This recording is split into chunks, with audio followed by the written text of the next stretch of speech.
cooling off here a little bit. It's not hot as hell. Hell yeah. Yeah, it was really hot here the last week. It was like in the 90s. I think it was like 97 yesterday. Yeah, Finally same. cooling off. I think it's 80 as the high Yeah, today. it's like cloudy out today, thank God. Yeah. G to How you doing, DM. LGR? Good. GM. How about you guys? Jam. Pretty good.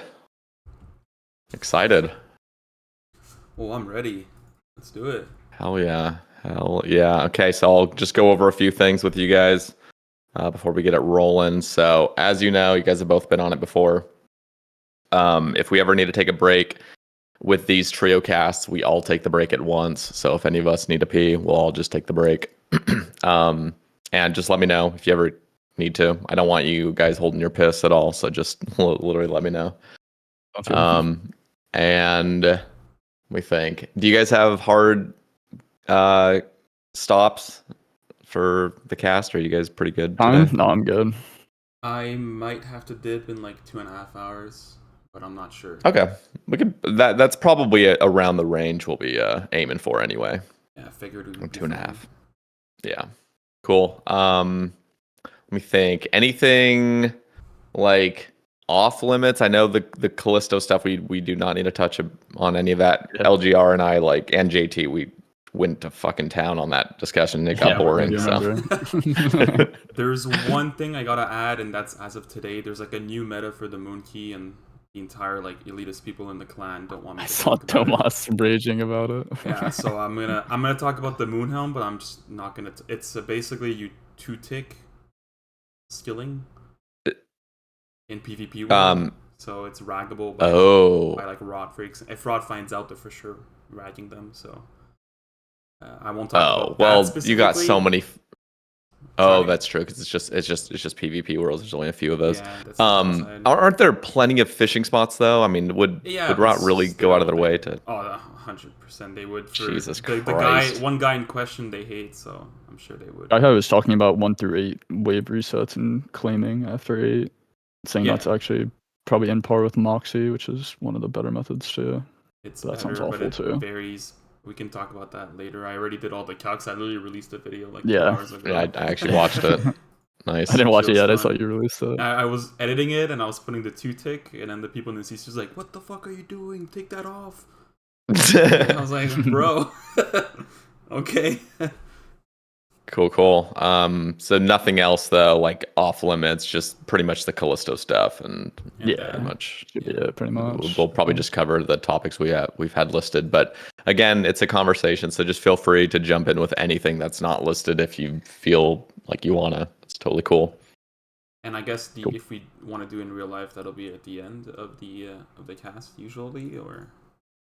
Yeah, I will see kind of how it goes. I mean, generally, it just depends on like the guests if they are like comfortable talking about like how everything's going. I think you guys are both content creators, so I definitely want to talk a little bit at least how your guys' content's going because I know Scott, you were having like some really fucking popping off streams, and LGR did really good, yeah, just grinding, yeah. So that's the worst, the most awful part about the partner push is just the inconsistency with it. It's like you gotta like milk certain pieces of content, and then if you want to keep doing your thing, it's like it still was tough because now I'm like kind of I might like take a little not break but like stack more clues for clue openings because I am just like on that line of being able to get it, and I don't want to kind of like fuck up my numbers, which kind of sucks thinking about. But it's always just I don't know. I don't think there's enough benefit for partner other than just having partners. There's not. Like, it's just the badge and a little bit better of a split. But it's one of those things that like I don't know, when I have the opportunity, I'm trying to take advantage, but it's kind of fucking tough at the same time. So yeah, I do not envy that position. Like 75 viewers for your entire 75 stream. Viewers, but you have to have it's like my delve month did really well. So like that month I was averaging like honestly like 100 plus, but the month before that is when I was doing. So I coach summer baseball every summer, and it's just like I'm super inconsistent during that because I'm super busy and then just doing masters all day too. So I streamed like 3 days a week as opposed to like my 6 or 7 right now. On top of delve being good, it was just like really bad in the summer. So like you need to have like 8 streams within the past 30 days that average 75 plus. plus your concurrent being 75 plus, and like I think they said 8 streams within the past like 30 to 60 days being 75 plus too. Like just showing that it's consistent and not just like 1 month, which I guess makes sense, but like Yeah. that's just kind of annoying. But Yeah, you just gotta like not think about it. It's fucking Yeah. horrible. I just remember though. yep. Okay, so cool. I guess we'll get it going before we start talking. I think I want to actually start off with the kind of like Slayer changes in the Moon Helm. We'll kind of like move around the topics we have. Yeah, I'm Yeah, ready sounds to good. hella yap about the Moonhelm, so. Cool. Okay. Episode 254. Perfect.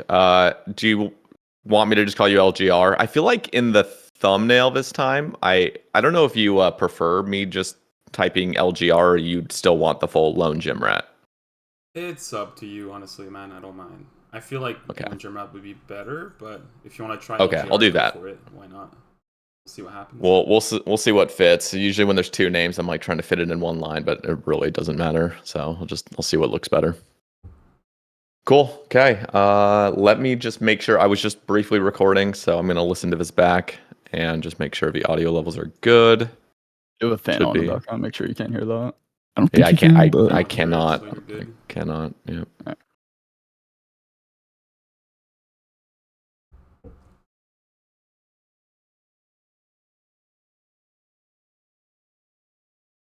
How's squad cam doing? Oh, Stefan, isn't he? He's checking the clip.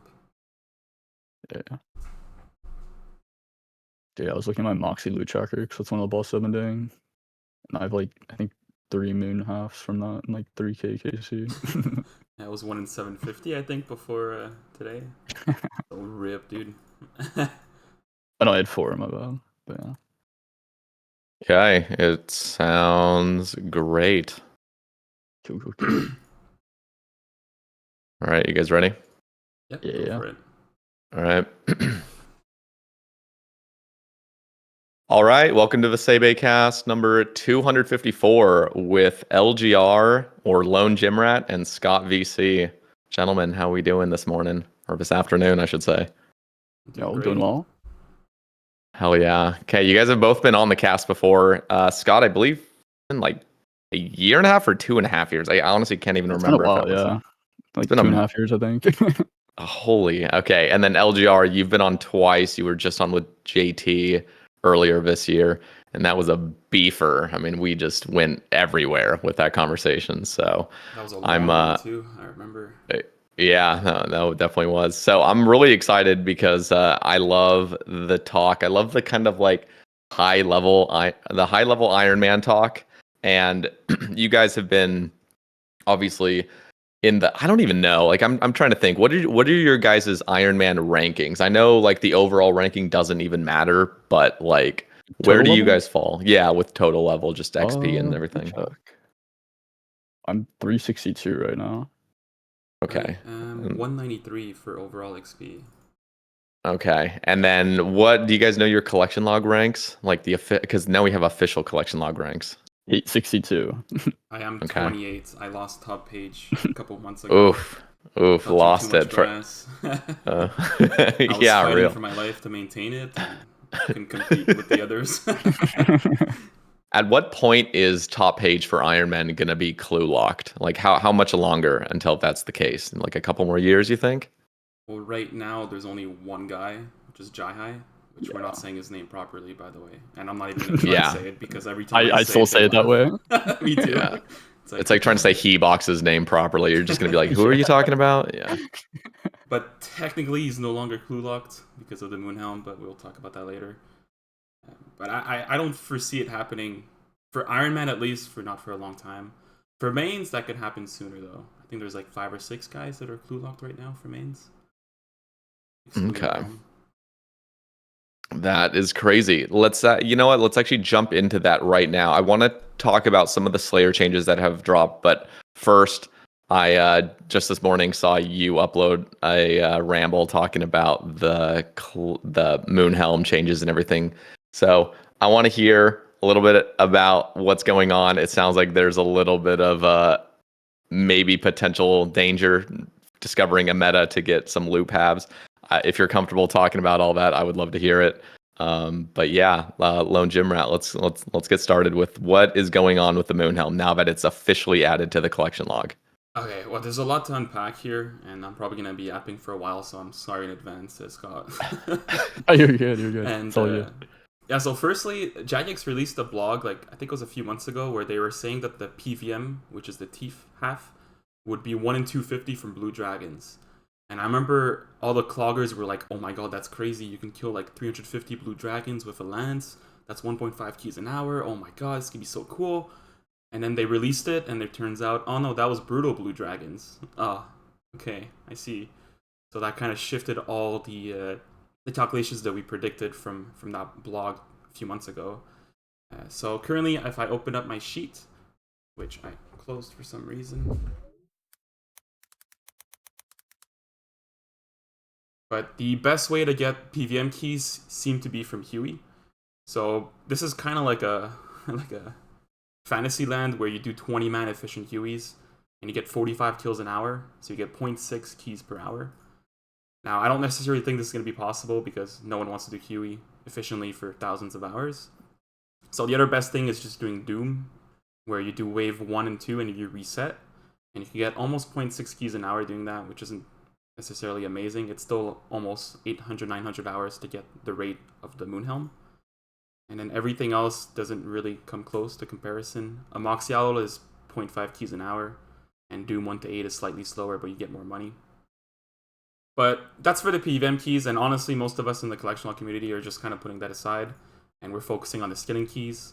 So right now, it seems like Shark Lure is, I wouldn't say broken, I think it's as intended, but I think it's an oversight by Jagex, where by using the 5 lure, you guarantee get a shark.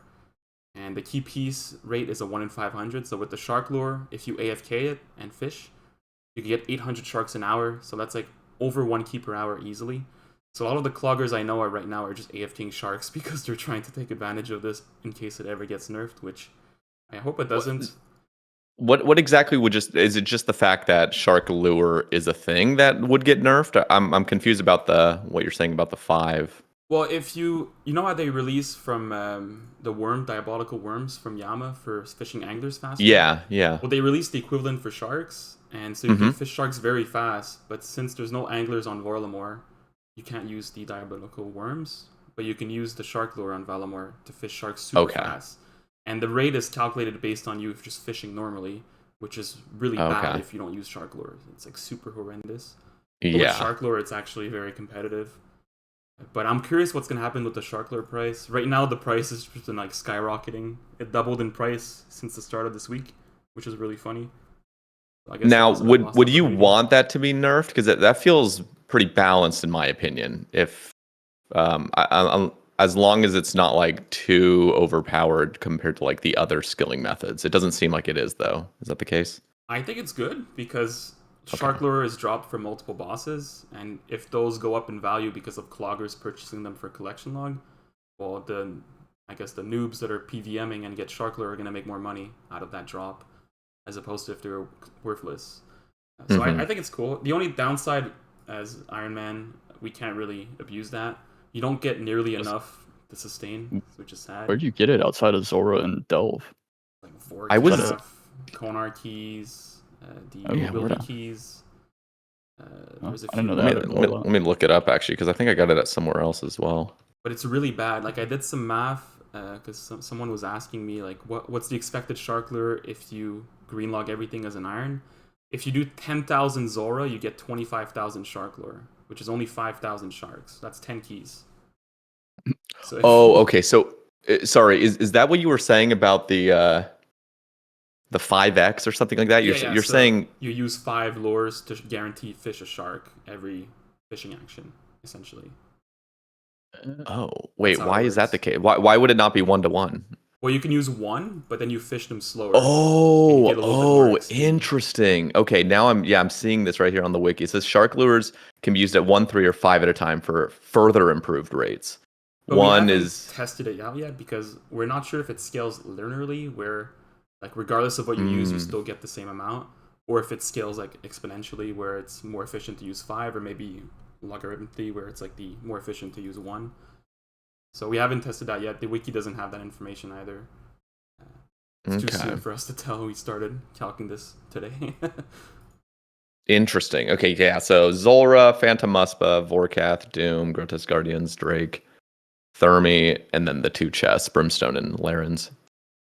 Jesus, 750 from Laren's chests. So it's rare though. It's like 1 in 70, I think. I did the rough calcs for it. You don't get that very frequently. So okay.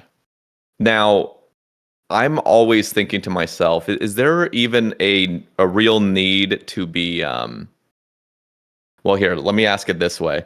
If you were to be super, super macro efficient on this game, let's just say you were to start a brand new account from scratch and trying to kind of get everything all at once, there wouldn't really be a need to do these weird niche methods where you're just trying to get the loop halves just directly. I mean, you would just do all your Zulrah, not do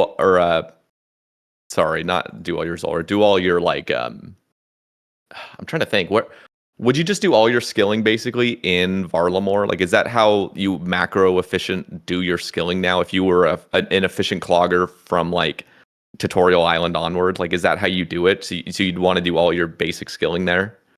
Yeah. Because wouldn't it literally be like a waste of time trying to get the loop halves later? Well, I mean, if you like make a level 3 and you decide to complete the collection log, which I don't think many level 3s are thinking that way, but it would be better to skill always in Varlamore. But for example, for me, like I'm missing the mining pet, so I decided to do shooting stars until I get the mining pet, because I get a couple keys passively, and it's pretty good for me to do when I'm working from home. It's AFK enough. Now let me ask you, because we could still go a little bit further on this, because I want to ask you about like the 2 ticking, if you want to bring that up. But I want to bring Scott into the conversation. Just ask like because I know, Scott, you've done a ton of Doom. Out of all the Doom you've done, how many key halves did you get from that? And what is your like total delves? Oh, I don't even know. Is my loot tracker still on here? I didn't get that many. Wait, because I know how many I got from Moxie. I But you were probably total in my bank, and I gambled pretty much everything, and I have almost 4K total delves and 800 deep. So you didn't insta claim your keys. LGR is like, you gotta insta claim. I insta claimed my elite clues once they came out, but yeah, no, I did not claim the keys. No. You got fucked over on the pet, right? Was that the thing you? Yeah, I went like 4x rate on Doom pet. It was like almost 900 deep delves. Damn. Holy crap. It was fun also. I really enjoyed Doom. Top 5 piece of content game for me by far. Like it's such good piece of content. I'm really excited. And LGR, you haven't touched it, because I haven't touched it either yet. The Delve boss. I went on vacation right before the boss release, so I didn't bother. And when I came back, I kind of didn't have motivation, so I haven't touched it. The changes made it a lot smoother too. It's made it a lot better, but yeah, I don't know. They did a really good job with it. Like overall, just in general, I do kind of like not like the whole like loot concept where like you just sacrifice everything. I know a few people have talked about it where like kind of wish like a portion of it went to your bank when you like reach a certain wave maybe, but I don't know, maybe that'd be too easy escape, but felt kind of bad just looking at all the loot, cause you can like calculate on the wiki like the loot that you actually would have gotten, and looking at the Aether Catalyst and like Dragon Dart tips and Cannonballs that I lost, it was kind of pain. No. Not to mention the 75 elite clues that we didn't get on release, but oh god, yeah, that's a rip. That's something else I want to talk about. Why do they never release elite clues on release? Yeah, between Yama and Delve, I've been set on like 150 elite clues just because they've waited to release them. They need to get that in check. And you know what? We will talk about clues as well. There's just so many different topics. Like whenever we start these conversations, I just want to go everywhere. There's just so much. So let me circle back quickly to the loop halves. So is the most efficient way then to tick manipulate sharks with shark lure? Is that like just the best? Dude, I'm not commenting on that. I mean, the thing is like there are multiple ways to tick manipulate, but what you're saying is like just because shark lure exists, that's going to outcompete basically any other skilling method. Like would you be able to, for example, do wood cutting instead? Because in your video you said oak trees would be slightly more efficient than teak trees. Most Ironmen would just do teaks for the XP or whatnot. But if you were to tick manipulate oak trees, for example, like would that compete with shark lure? Do you know the numbers on that? I don't tick manipulate, so I don't know. But what I Okay. do know is shark lore is really hard to beat right now. So Okay. Interesting. I Okay. did find my Doom Yeah. log. This is gonna hurt Lone Gem Rat. I had 2 total keys from my Doom log. Oh, How many dives or like delves do you have in total? Like almost 4K, You should have had 3980. like almost 40 keys then. Rip. Yeah. Okay. That hurts, dude. I mean, I just don't have the clogging mentality yet though. So Yeah, that's fine for your play style, but for me that hurts. yeah. So it basically you want to do shark lure, or if you're an Iron Man, maybe just chop trees if you just want to AFK sort of, or you can do calcified mine. Like I think I have 12 loop halves in my bank just from like calcified mining and occasional U trees that I'm actually chopping right now. But I wonder. So then, what do you need to do? You said Huey basically is for the key halves, basically doing 20-man efficiency is what I heard. Is that kind of how you get your keys then, like the key halves? Well, I feel like most players are gonna do Doom 1 to 2 resets if they really care, because or they're gonna do brutal blue dragons with a blood fury if they're a main. There is one interesting tech though that I saw, where you join a Huey mass and you just show up with the Dragon Hunter wand and you just auto retaliate blood barrage and AFK, and you get the kill credit. That is pretty decent. It's like 0.4 keys an hour. But obviously it varies. If there's no team, you're kind of screwed. If there's only like 6-7 people, it's not very great. But that is a pretty funny alternative to AFK keys for the Thief keys. Interesting. Now, do you think the rates that they've rebalanced basically will remain static now that the helmet is in the collection log? Or is this going to be sort of like the Jar of Darkness where 5 years down the line, they just nerf it to the ground and be like, all right, everyone can kind of get the helmet now? That's what we're fearing. It's not just the Jar of Darkness. They did the same thing for the Stale Baguette. They didn't nerf it that much, but I think it was a 36% buff when they introduced Sandwich Lady. So I do feel like there is a risk. And there's also future content. Remember, if, for example, next year or in a few years, or if Raids 4 is in Varlamore or whatever, that could always buff the current meta.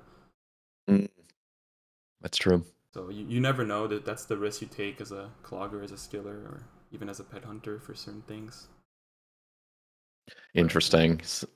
Okay, so I want to now touch a little bit, unless you have anything else to add, because it feels like clogging really is, you got to do the stuff that you don't feel like is going to be devalued first, basically, and then just like leave all the like third age and stuff that does have potential to be, drastically like devalued in the future, to just hold off on all that. So I want to touch on just the recent changes to Slayer. I also want to touch on Yama and Delve, and I want to get Scott's take on just like Delve in particular. We haven't touched it, but I've definitely seen so much happening, and I've seen I want to touch on Wydega's crazy achievements as well. So, but first I want to touch on the Slayer improvements. So I actually have the blog pulled up right here, and this just landed today, where every Slayer Master, besides like I think the first beginning Slayer Masters all kind of share the same block list because they have like the same tasks.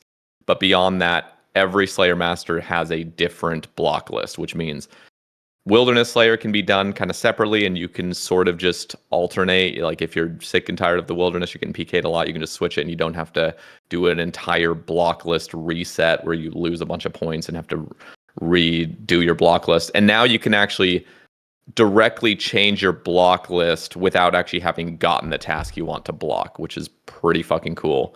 And another notable thing is the metal dragons having just being classified as metal dragons. So what are your guys' favorite parts of this blog? I guess I can also link it in case you guys are slightly forgetting some of the aspects of it. But was there anything in particular that you're like, okay, this is an amazing change to Slayer? And was there anything like off about it? I guess I'll start with you, Scott.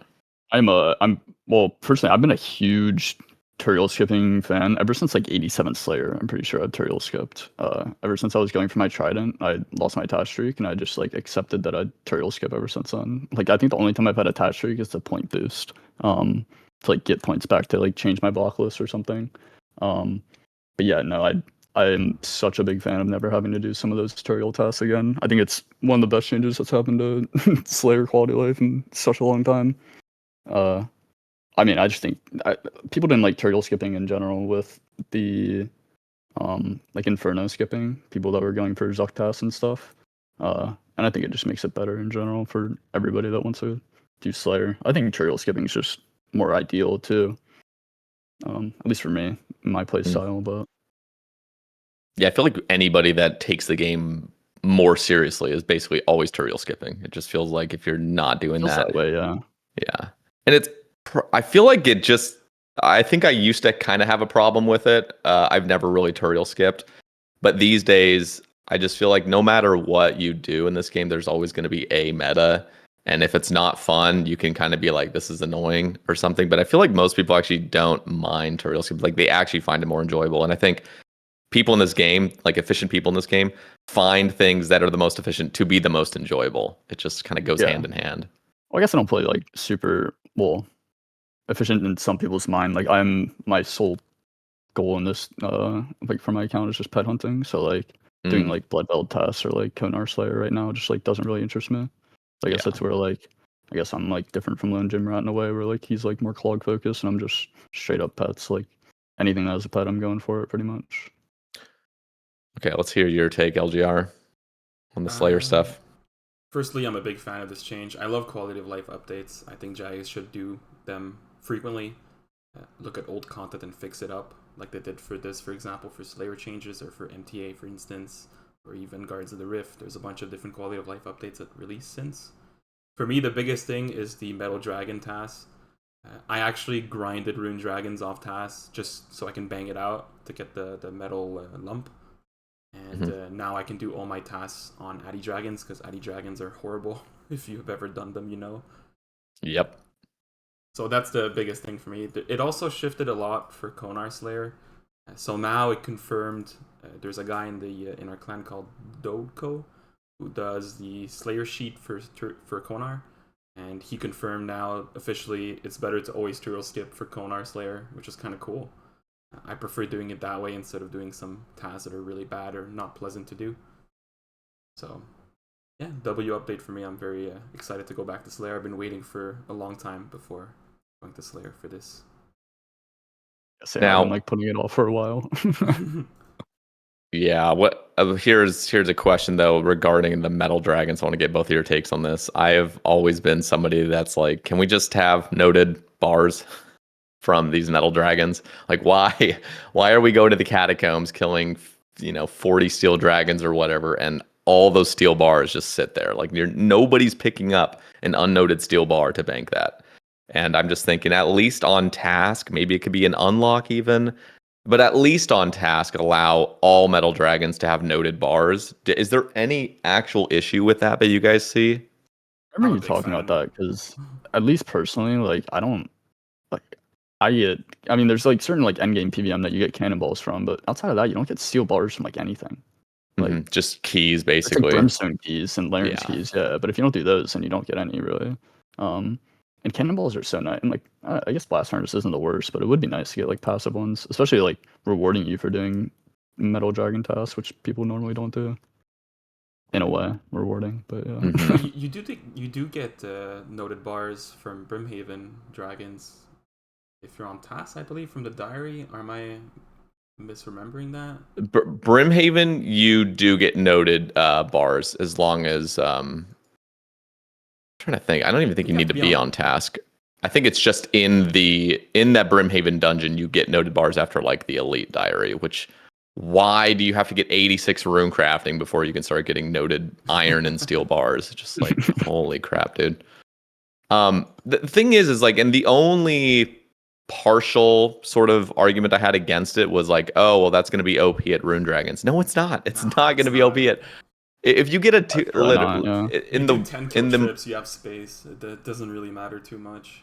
Yeah, dragons. it just really doesn't. In fact, it actually encourages a player to actually try to extend their trips a little bit more. Whereas for the longest time, you basically just would bring shittier food because you didn't want the trip to be extended because you actually wanted to bank the room Just bars. drop You know what I food at the mean? end. Yeah. So I'm just thinking like there in no way would this be a problem. And I'm actually almost at the point this would have to be a hefty unlock, but I would actually be okay if I don't know, maybe you could even do it off task, but I don't even think off task is even worth it just because the fact that now we do get 200 Metal Dragon tasks. I think doing it all on task is the best way about it, and it prevents bots from like taking advantage of it, I guess.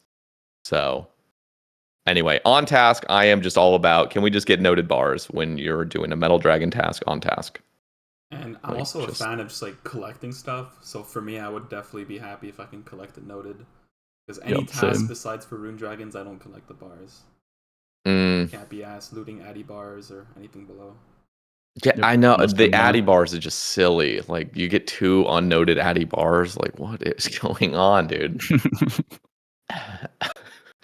Anyway, I just need to bring that up because I just find it so silly. The only other thing, and I'm kind of waiting for the vampire quest line to extend and just see what they do with blood shards. That's actually another topic we could jump into. I feel like blood shards is a dangerous topic to go down just because of how much there's to talk about it. But one of the things they could have done with Slayer is simply make it so a vampire task on task gives you an increased chance of a blood shard because it doesn't affect the economy like barely at all because the people that are flooding the market with blood shards are not going to get Slayer tasks to campfires. Nor will they. Yeah. Yeah. Well, they're not real So- people either. They're bots most of the time. Or they're just huge alt farms. And yeah, a lot of them or are bots, bots yeah, or gold bots. farmers. So I just feel like that would have been a good move. Well, they could definitely But- implement that without. They don't have to do 5 times better drop rate. They can just do 2 times better drop rate, or 1 in 1,000 instead of 1 in 1,500. Just something to promote people doing their tasks there would be cool. Yeah. Yes, something for needs me, to. Yeah. I agree. Like I play my account as if blood shards do not exist because it's just not worth my time to grind them. Yeah, same. I don't anymore. After like next, pretty much. I did a bit for Sarachnis too, just because I don't have an ancient god sword. But yeah, just AFK while editing. I feel like the only real place blood shard is like extremely good is like Vard. Vard was just amazing to use it. Like your trips are just massively extended. It's huge. And then Serb, I always loved it at Serb. Definitely not necessary, but if you don't have absolute max gear, like just rocking with a blood fury, you can literally just don't bring any food and you just have like 20 kill trips easy.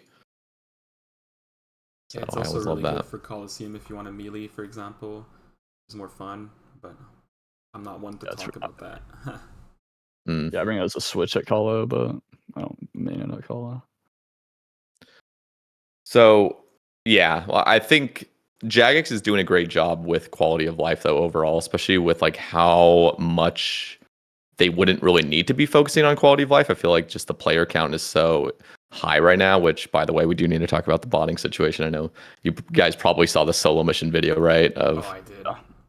him trying to calculate pretty roughly. I wouldn't say that's accurate by any stretch of the I wouldn't say imagination. it's too far off either. I'm not gonna lie. It probably think isn't, like, he's I mean, pretty spot on. But I don't think his way of like figuring that out was No, yeah. like scientific at No, all. no. It kind of doesn't like you mentioned. The only way you could actually accurately do that is if he took a snapshot and saw the whole RuneScape map at once, which is not really possible. I think with the tools he had, he's not Jagex. Obviously, he did a pretty good job. I find. Yeah, I mean, I don't know how else you would really go about it. So, but yeah, it feels. I'm just impressed with Jagex still doing their due diligence, making the game smoother in a lot of ways. I don't know, and just like not focusing on like, oh, we need to push out more and more and more content because the player base is growing. Like they're still getting into the nitty gritty of things that we've been wanting for years. So shout out to them for just amazing updates lately. Was They've that been summer on fire. sweep, dude? That was such a night. There were so many good quality of life updates and that. So much good stuff. Do you All the guys next have? changes and stuff too? Oh, bro, next is so Yeah. good now. Actually, Oh, I found it out. I bet. They really needed to do something to Next because Yama compared to we'll jump into now Yama and Delve a little bit because I do want to talk to you guys about that. Yama, the one real issue with it was Drive just protection. yeah. I mean, well, okay. There's multiple issues, and I think the main thing that came to my mind was just the devaluation of Torva, and people Yeah, were that having too. issues, and so they nerfed Oathplate like in basically 3 days or something after the initial release. They nerfed it by like what 30% or something. Yeah, they made drop rates more rare. Yeah, but Which, let's talk by the about way, that. They did the same thing for Nex on release, like a week or two later. They buffed it and then they re-nerfed it after. Or no, opposite. Sorry, they nerfed it and then they buffed it. I'm just glad I I did not know what was going on, but there was an MVP bug randomly when like a week I was camping Nex. So I got like 5 drops and like 100 KC because I was just like summoning my I was just spamming thralls, basically doing my 4-mans, and I got every fucking drop. And I was like, oh, okay. And then all of a sudden it turned out there was an MVP bug. So like the whole reason I greenlogged Nex so much faster than I would have is because of that week. I was like, you guys gotta, I remember that you guys cannot be doing that. Yeah. I was in solitary back then, and people were like saying, "That's weird. The last 13 next drops uniques are all on MVPs." And then the next day it got nerfed. God damn it! Who was the guy? I think it was in solitary that was just hard camping it and just doing masses and just pulling every drop. Masses what was his name? I remember talking to some like alters, and I was telling them like, imagine if you had that insider information and you just showed up to Next with like with the spec transfer alts and just like ZCB spammed and perma MVP'd. You could have made insane money per hour there. Yeah. Yep. God. Cool. So one of the cool things about Yama though, and I'm glad Nex is getting that quality of life because Yama is just actually fucking fun. Like it's just a chill fight. And Mod Arcane during RuneFest literally said like we want to come out with Yama. It's going to be a duo boss basically, and we want it to feel like after you've done 100 kills, it's just going to be brain off. You can just relax and kind of enjoy it. And he was absolutely 100% accurate on that. And I think there's no harm in a boss being more chill like that. I really don't find any harm with it. Do you guys have about any? Yama? Yeah. I really like Yama because it's so open-ended. Like with the no fly and all the like, there's a million different fly methods that people came out with, like new metas and how to run it. But Sae Bae fly. Yeah, Sae Bae fly. But I mean, it just gives so much variability to it with the what's it called, Market Darkness, speeding up your attacks and all that. It gives it like Yama in itself, like you can do the mage method and make it as chill as you want, or you can do that melee method and sweat as much as you want and get a little bit faster kills. Yeah. Which I don't know, I really like that about that boss. It makes it really enjoyable for me. I love the Dono method. It's so fun. There's like some so rhythm chill to it. Yeah. It's just so satisfying. Especially when you're in sync with a duo partner, it feels great. I love it. Good boss. Yeah, it makes you feel like you're kind of doing a Olm, like a duo Olm where you're both solo running, kind of, you know, like the olden days. Exactly. I remember seeing the Dono method and being like, no one's gonna do this. And then like a week later in the CC, people were +1 Dono, and I was like, oh no, everyone's doing this now. Thing is like it's genuinely not a difficult thing. I think I learned it in like 2 kills. Like it's just you just got to understand what timing is. Yeah, I mean, we are the exception. Like most, I'm sure we've all done the solo God Wars methods and all those running things. So I mean, I learned it super quickly too. 1 or 2 kills and it was it. It was fun. I feel like for most, I mean, even for most people though, I feel like if you are at the point where you can jump into Yama and not just be super intimidated by it in the first place, I feel like anybody that's even killing Yama, if they were to just give it a little chance and just be willing to risk a death or 10, you know, just to learn it, they would learn it pretty quickly. I feel like not overly complicated. It's just the jumping in, just like getting over that intimidation, getting over the fear of just like learning something. I do think it's very easy to pick up. Yeah. What were your thoughts, Scott, on Radiant Oathplate? Because I know you got that really early. You were just camping some contracts, and then you just like immediately went for it and got that shit early. I was honestly a big fan of the contracts themselves. Getting the contracts was a pain before they made changes to it, obviously. Even after they made changes to it, I think it would have been such a better, especially after Awakener's Orbs and them saying that it was gonna be better, like a better system, and then coming out with contracts and it just being like quite literally like 15 times worse on release than Awakener's Orbs, I think it was. Yeah, that's funny. Like So like the bad. drop rates on release, like I don't even know who thought of them and would have thought like getting one, like if it was one scroll and you got permanent access to it, it would have made sense with the first drop rates. And that's what we thought they were. That's how rare they were. And then they came out and were like, oh yeah, it's one striper. And we were like, oh no, that's a joke. But yeah, it definitely got better with the buffs they made, but I enjoyed the Radiant contracts overall. The sensory clouding one definitely gave me the most trouble and was pretty tough, but overall I actually enjoyed the Radiant contracts. I know they got a lot of hate, but yeah, I thought they were pretty good. And I believe it was Wydega, right, that got the first Radiant Oathblade completed. Yeah, he did like 2 of them and then left and went and graduated and then came back and did the like last 3 or something. God, insane. that dude After is. they patched it because it was broken for like 6 hours. Oh, that dude yeah, is I an remember that. animal. Yeah, it was a mess on day one, but yeah, he's insane. I mean, and he's so chill with it. He's so humble. Bro's a insane gamer. I remember doing trio next with him, and then like a year later, I see him doing like no stun, 1 prayer point, awaken levy. I'm like, what? Like, who was this guy? Same guy. Like, That's crazy.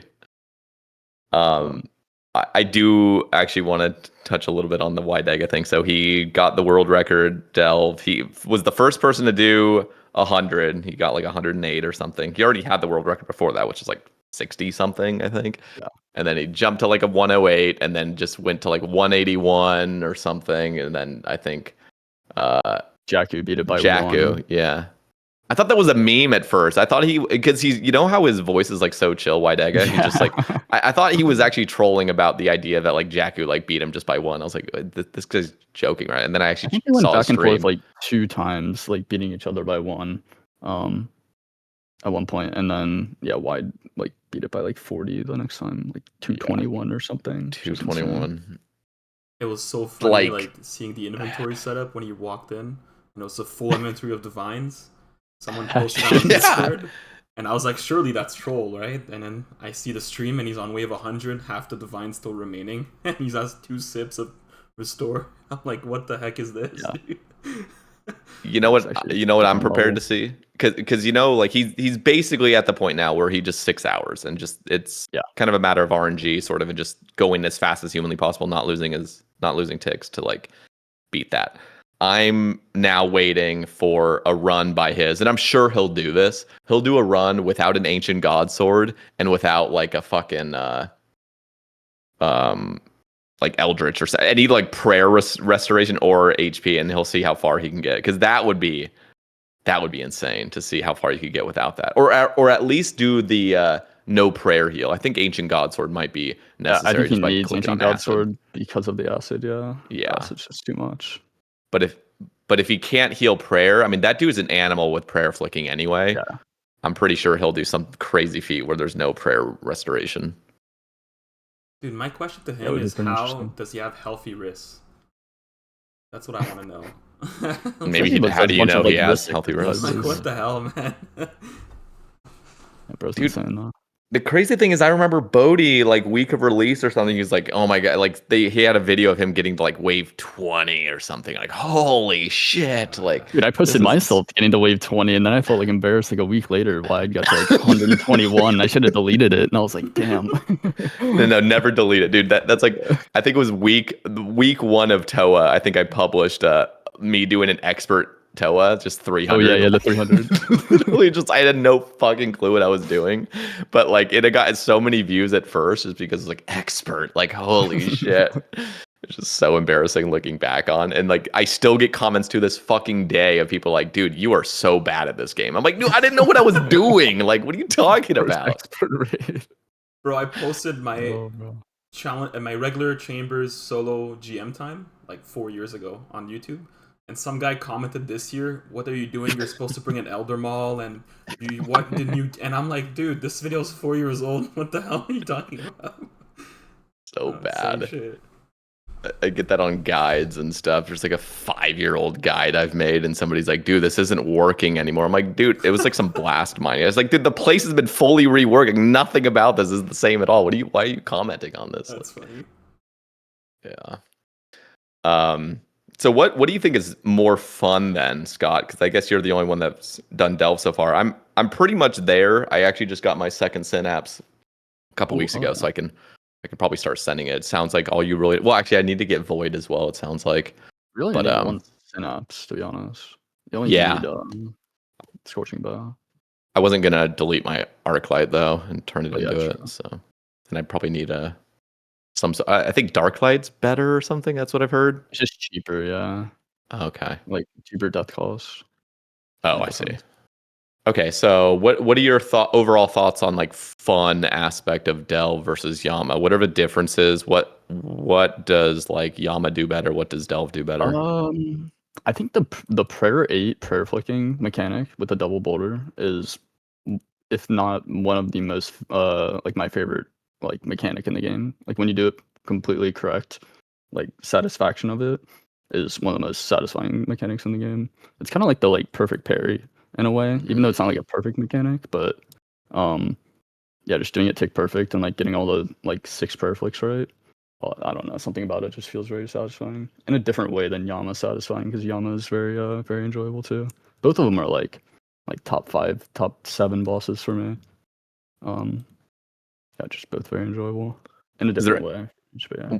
One of the things I've loved seeing, and I definitely have much more to talk about once I actually experience it, but what I've seen is that they have tried to iron out all the annoying kinks with Delve. I think there's still maybe like a couple little things that people have grievances with, but it feels like they have gone out of their way above and beyond to smooth out the experience as much as possible. Like just the fact that like whenever the Delve boss is like fucking transitioning, you can just freely run on acid and not have to worry about like that is like that is impressive to like be a dev and to recognize how annoying it would be to have to like get to a different position. I don't know how many ticks of immunity it is, but you get like 5 or 6 ticks of immunity when after that phase change, and it's really nice just running over acid. Yeah, that like that's a small amazing thing that they think about. Yeah, it's just like actually just makes it so much better. And I'm just wondering when the hell they'll do that with like skilling. Make it so like they're like really trying to iron out the annoyances of skilling, because we're getting it so much with PVM, and that's why PVM is just in the best state it's ever been in. Like every single PVM update now that drops is just a banger. Maybe besides Huey, but yeah, true. I mean, they seriously knocked it out of the park with PVM updates in the past, and I think you talk about it all the time. Sepulcher is one of the best, if not the best, skilling update they've ever came out with. Yeah. But there's just no reason to go back. Like the first clue rates, I remember them releasing with Sepulcher. I was so excited about, and I wasn't even that into clues at that point. Pumped. And they were so good. Because Sepulcher is actually just like a fun skilling minigame. I don't know. It They did is. such a good job with it, but there's no reason to go back. Mm-hmm. Besides XP, but yeah. Yeah. They should just like put some loop halves and tooth halves, the Varlamore ones in there for zero reason whatsoever. Just make it now. So funny. Yeah. So what overall, what is better, Delve or Yama, if you had to? If I was to pick one to do, I'd probably say Delve. Okay. Personally, that's cool to hear. Actually, like that gets me excited because of how fun Yama is. I'm just like, no, both are really good, but I was huge. Even going 4x rate on the pet, I said I would have gone like 6x rate because I enjoyed that pet. That like grind. Now I'm curious with Wydega. I mean, it's so crazy when you see somebody so good at what they do. He makes Delve look so simple. Yeah. I'm just wondering, like, is what he is doing like that crazy to get all the way there? Because it seems like as long as you can just complete a couple waves like that, you can just keep doing it, right? Because you can clean up the floor kind of if you're gonna use the little like pathing thing. And what is somebody like me missing with how difficult that really is? Is there something that's like genuinely like, okay, like what he's doing is like actually insane? Because it seems like to me he's just repeating the same thing over and over. And if you could do it once, why not just do it 200 times? It kinda is like that, but in the same way, it feels like I don't even know how to describe it to something because it's just like such an endurance test. Because you miss one flick and you're pretty much dead. Not like, I mean, maybe two, but still, it's like. But it's like the playing panic Tetris for sets in. that long. Right. Yeah. And it's just like movement and the high APM aspect of it for that long consistently. I think it's just so impressive. Because it is just like I said, that wave 8 flicking is, although it's the most satisfying thing in the game, it's arguably one of the harder, like, mechanically things to do in the game, to flick that and move in that orb. Like stay within it. Like, it's one of the harder things to do in this game. It's not easy. Yeah. Interesting. I wonder what we'll see in the next little bit. Like how much more or what the PB will be or world record will be in 2 more months, 3 more months or whatnot. Just because it really will be a matter of like the top like 10 people that can just do a 6 hour, seeing how few ticks and seeing how much they can squeeze one more wave in. I mean, he did take a bathroom break during that, so he could do technically further. So. Did he actually? Oh my god, there's no way you said that. Should have grabbed the bucket. Should have grabbed the bucket. What are your guys' thoughts on the rewards? Because I mean, the fucking Avernic treads are insane. I mean, those are just absolutely wild. And then obviously the confliction gauntlets and the wand. I haven't really seen many people using the wand. I mean, we have a shadow, but is the wand outclassing the shadow in a few places? Yeah. Okay. At Fasani, I think it's actually better to main hand, assuming you're not losing ticks, because it's 3 tick. And at shorter range than shadow. And I think there might be a few other places. That's the main one that I know of. That because I'm of the damage. Oh yeah, Zora. Yep. That's like 43 max. Like you said, you can't lose ticks. It's a 3-tick weapon, so it's harder to use. Yep. And I feel like with Zora, you almost got to cast that last shadow if you really wanted to be efficient, just in between transitions. Yeah. Actually, I guess it really wouldn't matter that much. The shadow can only max a 50 anyway, so like who cares? Yeah, it's like 6 or 7 max hits. I think the full max mage is like 43 or 44. Okay. Yeah, really good as Zora. I mean, I guess technically it kind of levels out. So even though it is like 6 or 7 more max hits, technically it's like more chance of hitting those higher numbers too, because the shadow's normal max hit would be like 70 something. So anything below that would be a. What do they do? They make it so it's like 46 to 50. As long as you hit over 50, it like. I think it's 45 to 50. And it rolls evenly between those numbers. It's God, really that is such a disgusting mechanic. They did it to make it look more organic or something. Like, I don't even know why they did that change. Like, why do you it's care so if bad. Zora in 30 seconds? Like, what does it matter? They should have just done what they did with Duke, where like Duke, they just increased its HP a little bit. Like I can understand, if you're like an early Iron Man, you don't want to make Zora any harder, I guess. But like, bruh, I don't know, the whole. It's that Lado and Twin Flame too now. I just don't think it'd be that big of a deal either, but yeah. Yeah, I don't know. But okay, that's cool. So what are your guys' thoughts on just the Avernic treads? You think I think they're pretty OP, but it looks like everyone fucking loves them. Yeah. I hated doing a boot switch personally. Yeah. Ever since they released the DT2 rings, I think people wanted a new item to not switch, so it was long overdue. Because anything above way is awkward. Did you guys hear BC Guppy's idea like 2 years ago or something? He wanted like the fucking what's that guy from the Marvel movie? The glove dude. Who am I thinking of right now? The guy with the gauntlet. Thanos, yeah. Okay. Yeah. He had like the fucking like Thanos glove or whatever idea where like you just combine all rings what was it or something? I think it was like all rings into one gloves or one ring slot or something like that, like some crazy thing. And then he wanted them to like all be on a glove or something like that, which is crazy because at the time I was like, this is way too OP. But now we literally have Delve or the Avernic treads, which is just like basically that kind of to a lesser degree. But it is a good thing being kind of capped at an 8-way switch for most things. I think it just makes the game feel a little bit better not having to do a 9-way switch and just lowering down to another row on your inventory. Yeah, you So, can do like the vertical switches, but I don't like doing those. me neither. Boot glue Of is course good. not.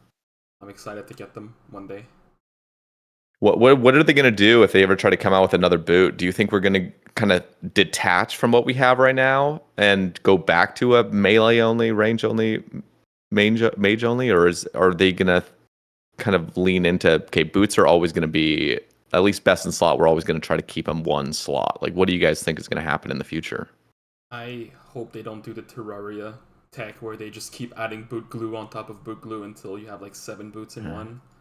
That'll be kind of awkward. But chances are, if they release a new boot, it'll be like a switch where you go from a Vernic Tread to whatever the new boot is for a specific style. If they decide to do that. Probably Yeah, not for a long time.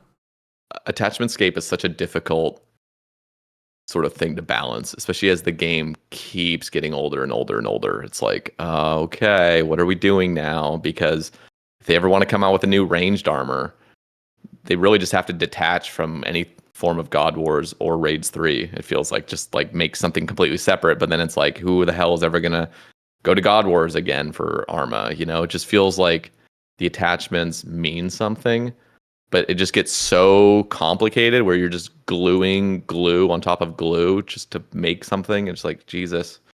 That's what I I don't was trying to know. think of what they're gonna do for Raids 4, and I have no idea. Yeah. It's tough. Do you have any thoughts, LGR, on Raids 4 ideas? It'll be for sure linked to sailing, 100%, in my Yeah. opinion. And No. I think they said it won't be. Really? Oh, really? It won't be a sailing raid. It might be on an island that you get to through sailing, but it's not going to actually have anything to do with like having your boat or anything. Okay, that's cool then. Yeah, I'm almost certain they've confirmed that. I need to find where they confirmed it, but yeah. But yeah, it's tough for Jagex with raids 4, given that we have the 3 mega rares from each raid. So they'd have to either do a new mega rare, which would be kind of weird to do, or they'd have to do a side grade. Something like a 2-tick mage or melee weapon could be cool. Hell yeah. But give that's hard me to that. balance, given power creep and how it'll exponentially get better with new gear, as opposed to their counterparts that are 5-tick. Yeah, it's Mega a Rare will tough just be an stuff.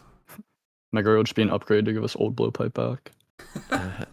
Dude, how much have the Avernic treads helped the blowpipe out? I mean, 3 more range strength. That's pretty crazy. I think you get a max hit with every dart. I'm not positive though. Okay, that's. Do you think there's ever a? Oh, and the other thing is somebody. I think it was just maybe it was just last cast with King Condor. I was talking to him, and he's pretty convinced that overloads will come out with Raids 4. That's why I'm kind of waiting on Corp. Personally, I screamed the hell out of Corp for the shields. 1K with all 3. And I with my Bloodhound grind, I'm like, yeah, I'm kind of waiting as much as I can on Corp. Yeah. What's your master clue count for those that haven't kept in Gotta touch? hit 4750. That's crazy. 20 on. Bruh. I remember saying Bruh, what is several that? years ago, imagine an Iron Man going dry for Bloodhound, and then you're just living proof of that. It's Yeah, not I even remember- dry. I mean, you're not even dry. You are like giga dry. astronomically dry. Like that's like, bro, how? What's driest Put for it into, like, Bloodhound in the game? Was it 6,000? Casey. Casey. Casey was 6,200 something. I'm about to Yeah. pass. Getting closer. I'm ranked 3 currently. I passed Marnie, who was like just over 4K. And then Hey Jace was like 4,900, 4,920, I think. And don't Something you like that. only have like 2/3 age or something? Yeah, I have 2 third age pieces. Although I think Casey had none when he got his. Like, Yeah, could be wrong He had about one, that. but it was like pre-log, and it was from a hard Or clue, one. I think. Oh, Which yeah, pieces okay. do you have? I plate body and plate skirt, so they actually go really well together. Okay, I mean, it's cool That's fit, dope. but it's not rare master. Yeah.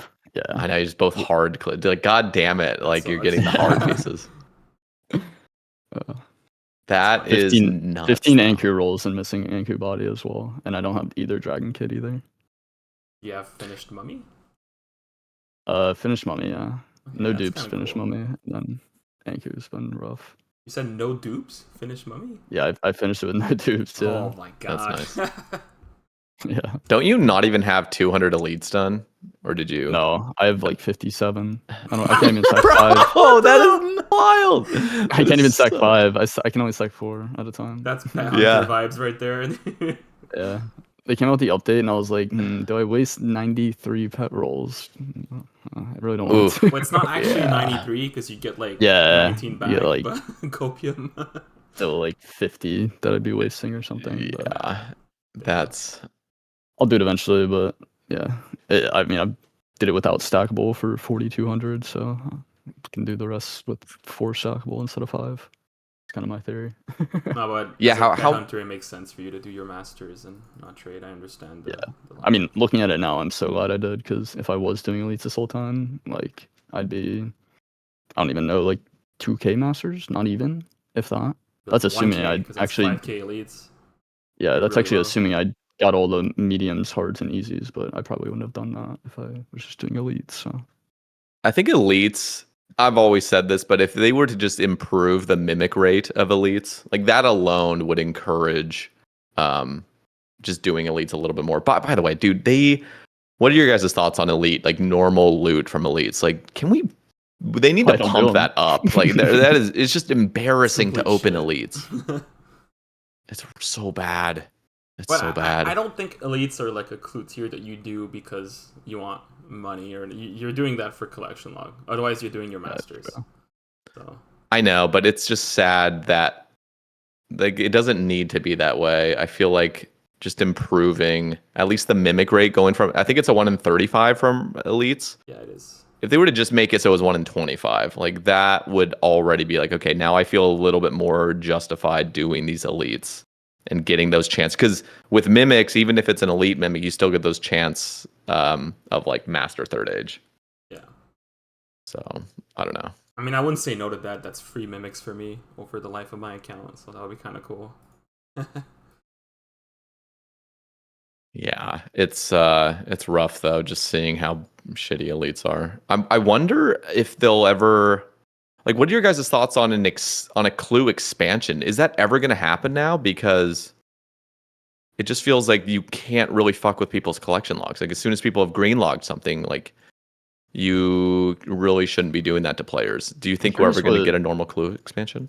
I'm curious what LGR thinks of Grandmaster clues, because I've heard about them, talked about some, but I personally would not be a fan. But I mean, I spoke I about it don't in know the what you think last about cast, Grandmaster Clues. I think it would be kind of cool if they release it one day.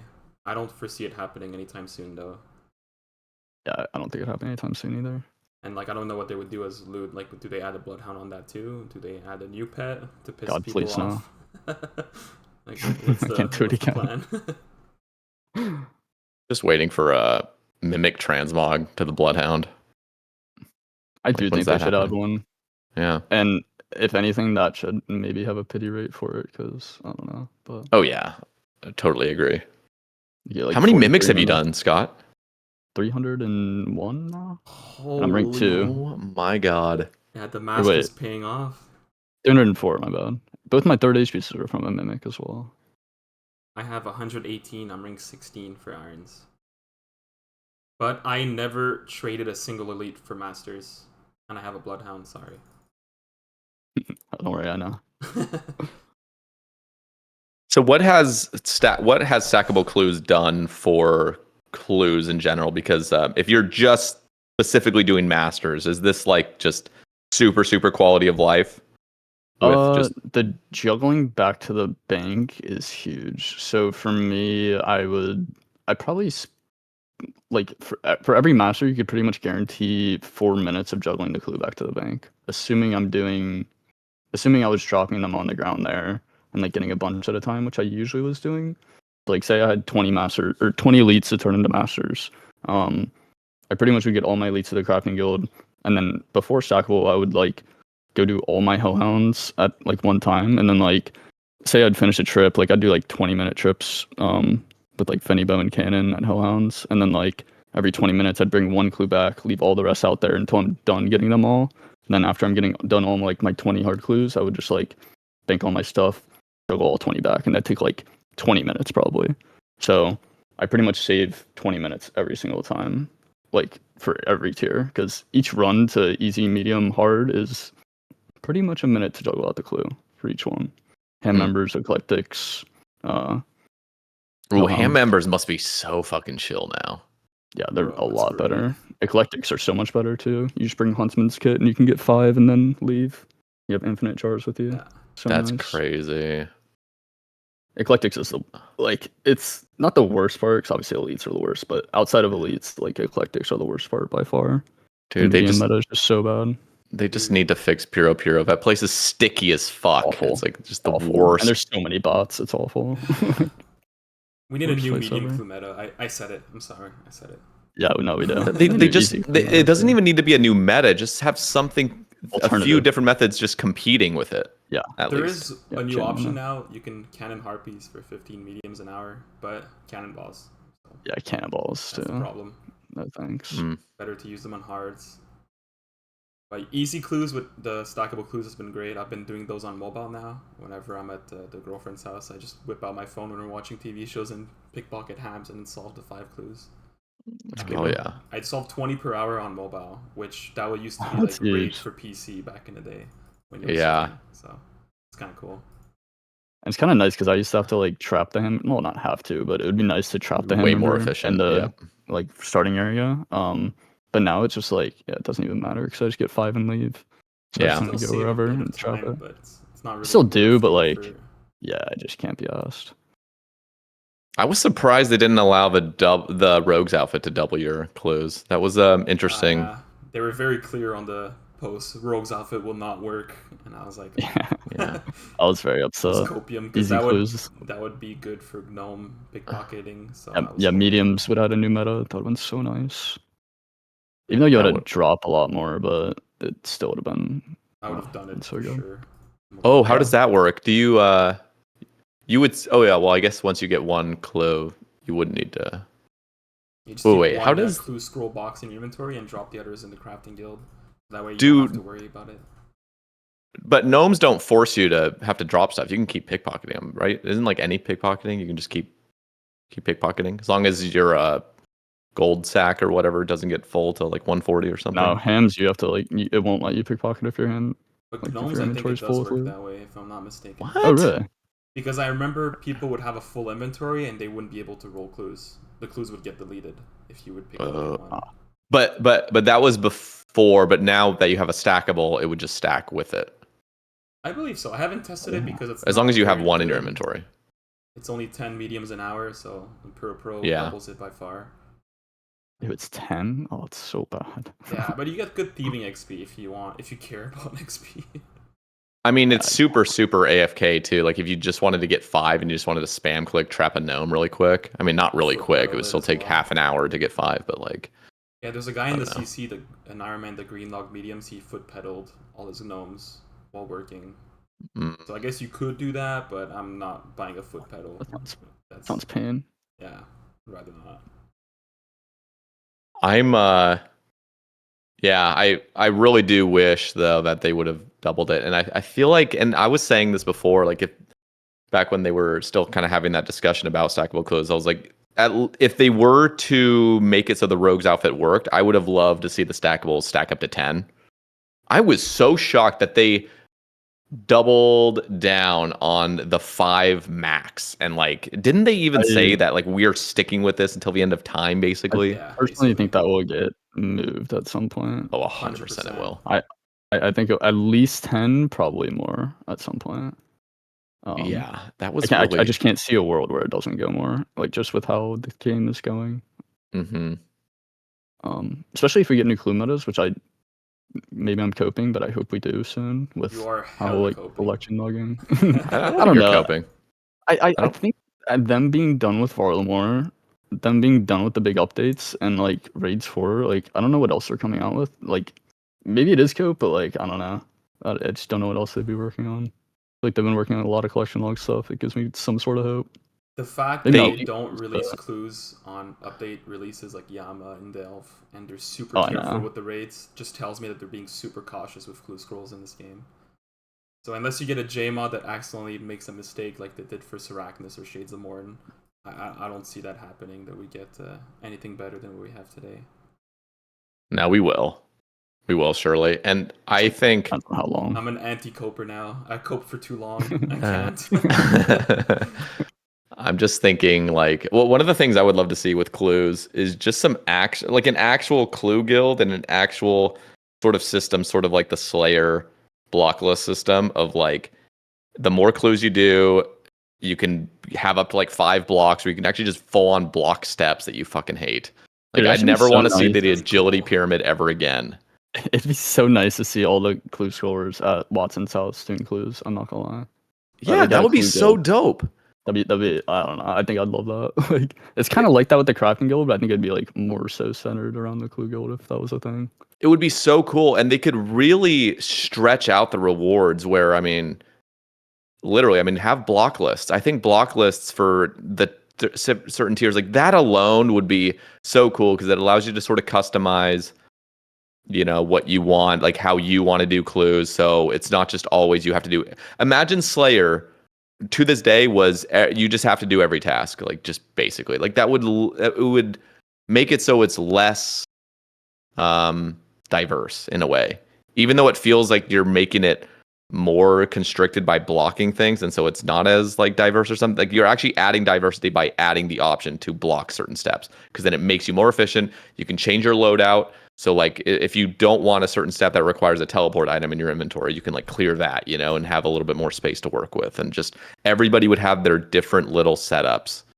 And I don't know, I'd be super into that, especially like a little Watson. Like, if that's where the Clue Guild ended up being, at like Watson's basement or some shit. That'd be creepy, by the way. But like, that'd be dope. I don't know. I would be so into that shit.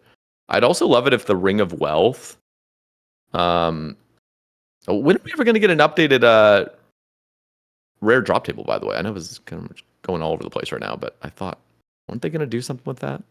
I know they proposed that with like this is like 4 years ago or something. They were proposing that Boss Slayer. And they're like, yeah, we're going to come out with this new Ring of Wealth. It's just fucking OP. So basically, if you just want to make billions, you just literally barrage shit off task and just make a bunch holding this ring, basically. Do you guys remember that at all? I do I not remember remember the that. bossing. I need to look this up. That was Mod Arcane's Let idea. me look I it up. think. And they got a lot of backlash, so they scrapped the idea. I thought it was it Arcane? I thought it was Was it Arcane? Sween or something. Or why am I thinking Sween? He was not even like a dev or something. Why am I thinking of him? Or okay, let me look this up. Because yeah, Boss Slayer.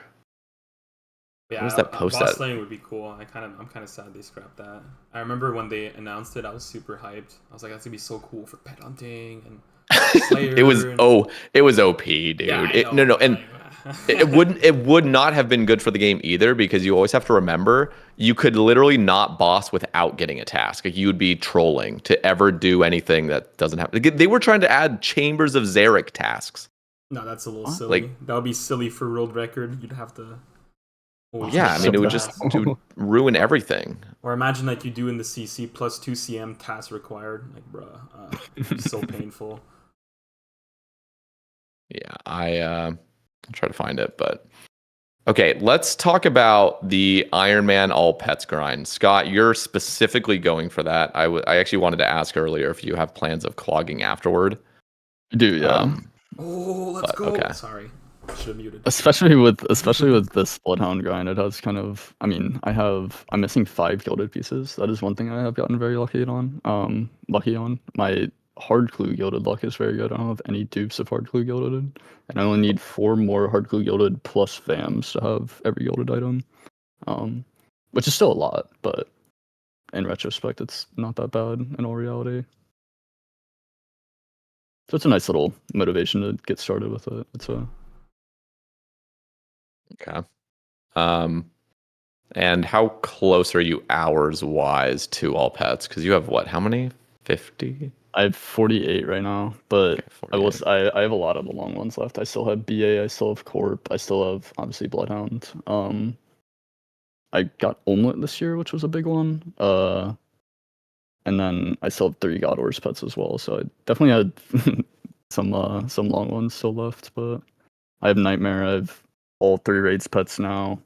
Definitely some of the longer ones, but yeah. Okay, I linked you guys this. It was Mod Arcane, you're right.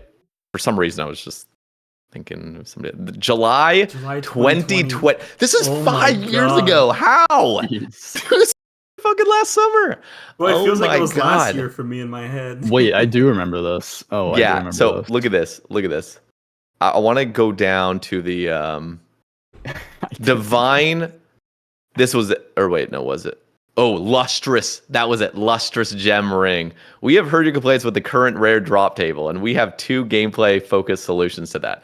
Currently, it's unlucky to land a drop on the rare drop table because it replaces the drop you'd otherwise have gotten. We want to offer you the choice to make the rare drop an additional drop to complement another normal drop. The lustrous ring will be tradable, and we plan for this to be a very rare drop. Basically, I can't remember. Did they have an expansion on this? I think they were trying to.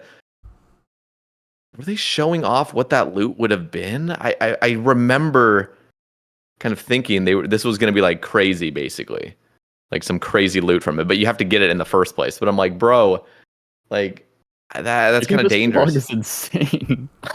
Bro, this is crazy. God. Imagine they released that today. What would happen, dude? Oh my Dude, it probably God. would pass. Actually, at this point, Probably would. Actually. I'm almost certain With it the would polling because system, yeah. I don't trust our polling they system. they just full scrapped this. This was not even a There was a lot poll. of backlash. I remember.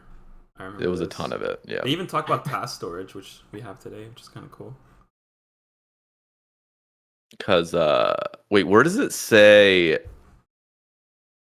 Did it say you were able to do? Or beast on task. Wait, what? Oh yeah, picking a oh this was the point. This was the thing that really lit everybody on fire. Basically, was picking a task. It just says this sounds crazy powerful, right? That's because it is. It's like what the fuck, dude? Dude, imagine like every morning waking up and picking your Thermi task just to do your Konar keys for your daily scape routine.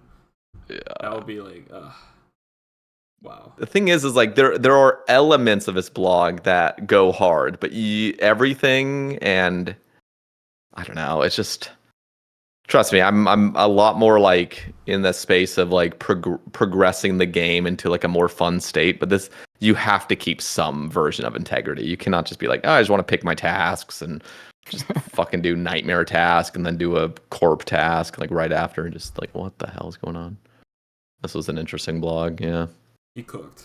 Mother King cooked on he was living in 10 years in the future at this blog post. We were not ready for it. Actually, I kind of want to see this blog post in 5 years and see if there's more things we got since. Seriously, yeah. That's the crazy thing is like we look back. I mean, I'm shocked that this was over 5 years ago. That's nuts to see. Yeah, we'll see in the future what things we'll say now would be OP, but then in that time we'll be like, oh yeah, it's totally normal. Okay, so let's just take a quick little break first. I'm gonna go pee, and then we'll continue. All right, I'll pop piss as well. BRB. All right, BRB.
All right, I'm back.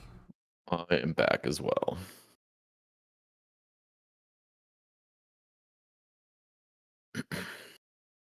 Yo. Jam. So actually, just kind of circling back to the all pets grind. How many hours have you spent going for Bloodhound so far? Like real hours, including getting the clues. I actually haven't calculated it. Do you have like a rough estimate? like, just getting the clues alone, not even solving. Yeah, everything though. I mean, solving as well. I guess the solving part's the quicker part. It's got to be over 3K at this point. That's what I was Guess guessing as Oh well. 3K. my That's god. crazy. probably. I mean, rough numbers. Like elites are kind of variable. I mean, but outside of elites, you got to think 130,000 eclectics, 250,000 hand members. I think I'm at right now, and then like 120,000 hellhounds or something. Plus, like, I mean, I guess like Oh my gross. I guess, like, god. I guess some are like passive as well. I mean, I get passive Fuck that. clues, of course, but yeah, that's not even including solving. And then like the time, I don't even want to think about the time juggling before stackable is a thing. 'Cause I tried thinking about that for a while, and like, I mean, obviously some were passive from other tiers, but not a lot. But Bro, you yeah, could have green log mediums a lot twice. of time. Yeah. The God. eclectic, most people don't know this, but the butterfly net that you catch implings with, if you check it, you can check the totals. Most people know that, but Yeah. a lot of people don't know it caps out at 65,500, whatever Zora scale cap Oh, is. yeah. It just says lots after that, just LOTS. And I've done that like probably 2 times now. Oh my god. That's Yeah. funny. That and dude, okay, this is another question because I feel like this happens when you go dry on things. This is a little bit different because it's a fucking bloodhound, but it feels like when you start going so dry, you end up hitting this threshold where like you want to just almost see how dry you can go.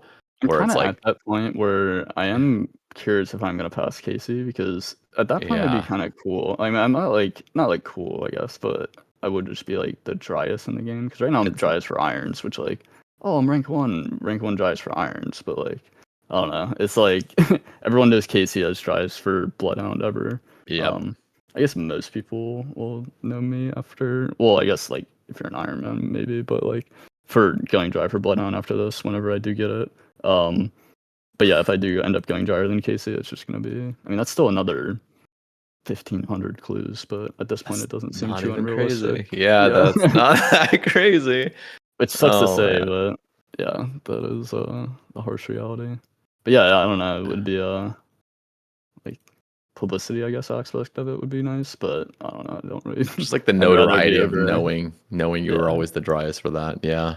But imagine yeah. the I clip, just dude, on YouTube of you getting the bloodhound. That's gonna pop off. Sure.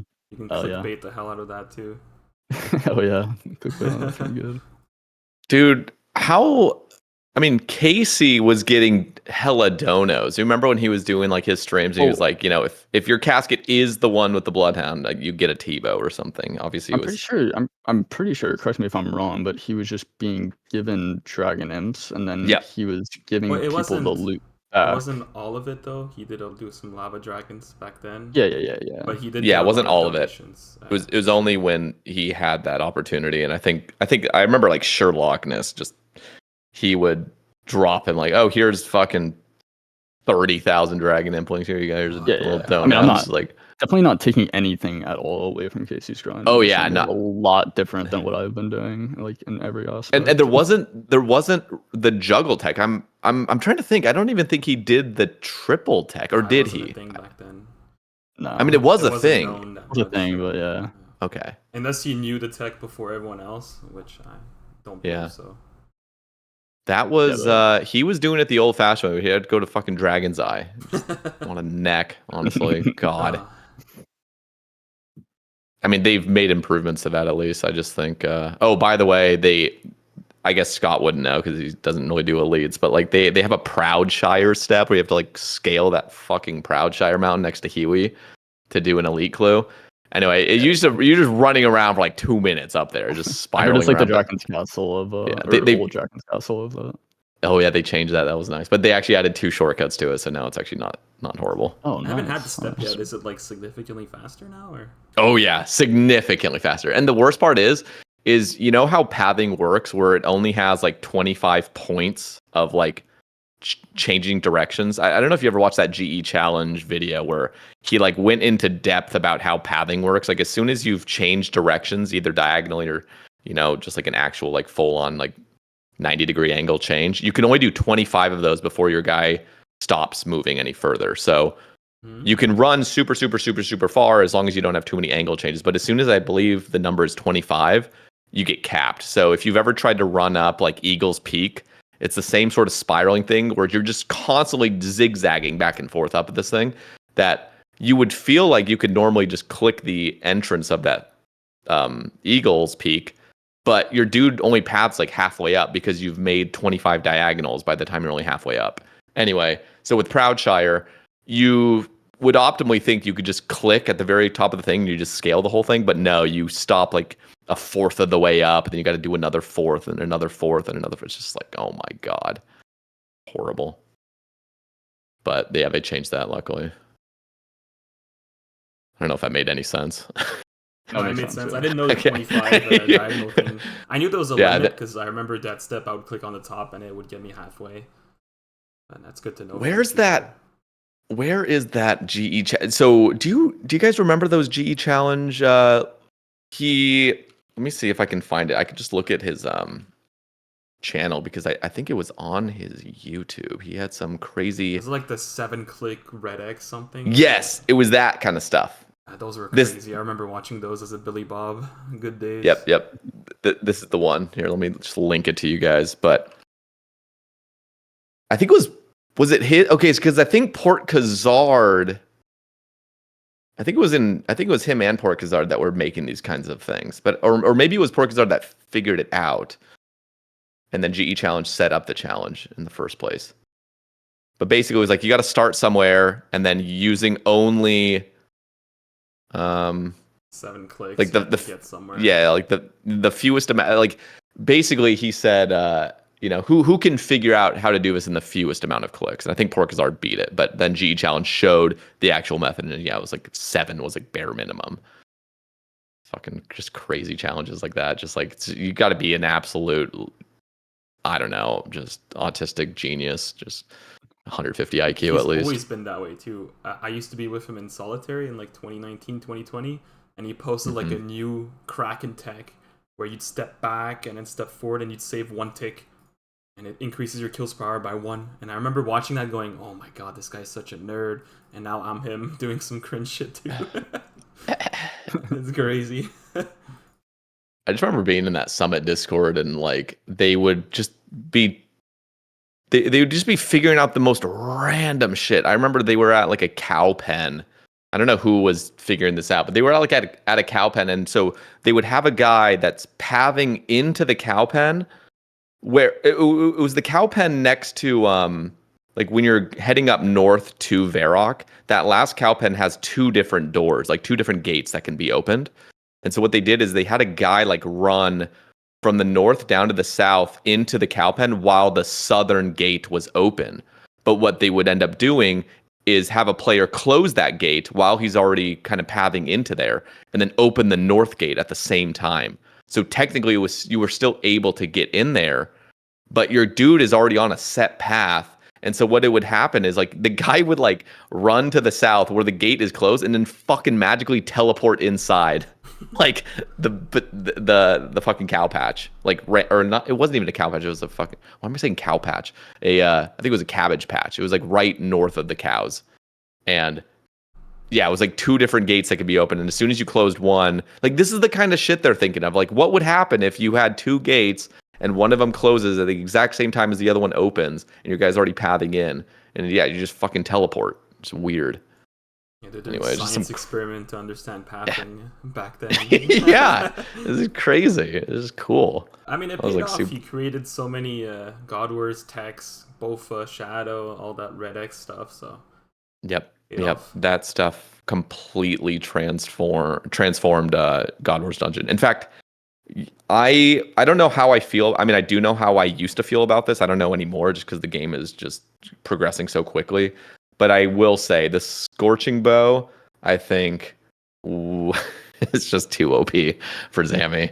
It's just like, I think it's a little reward. Zammy spear price. Look it up right now. Right? Oh no!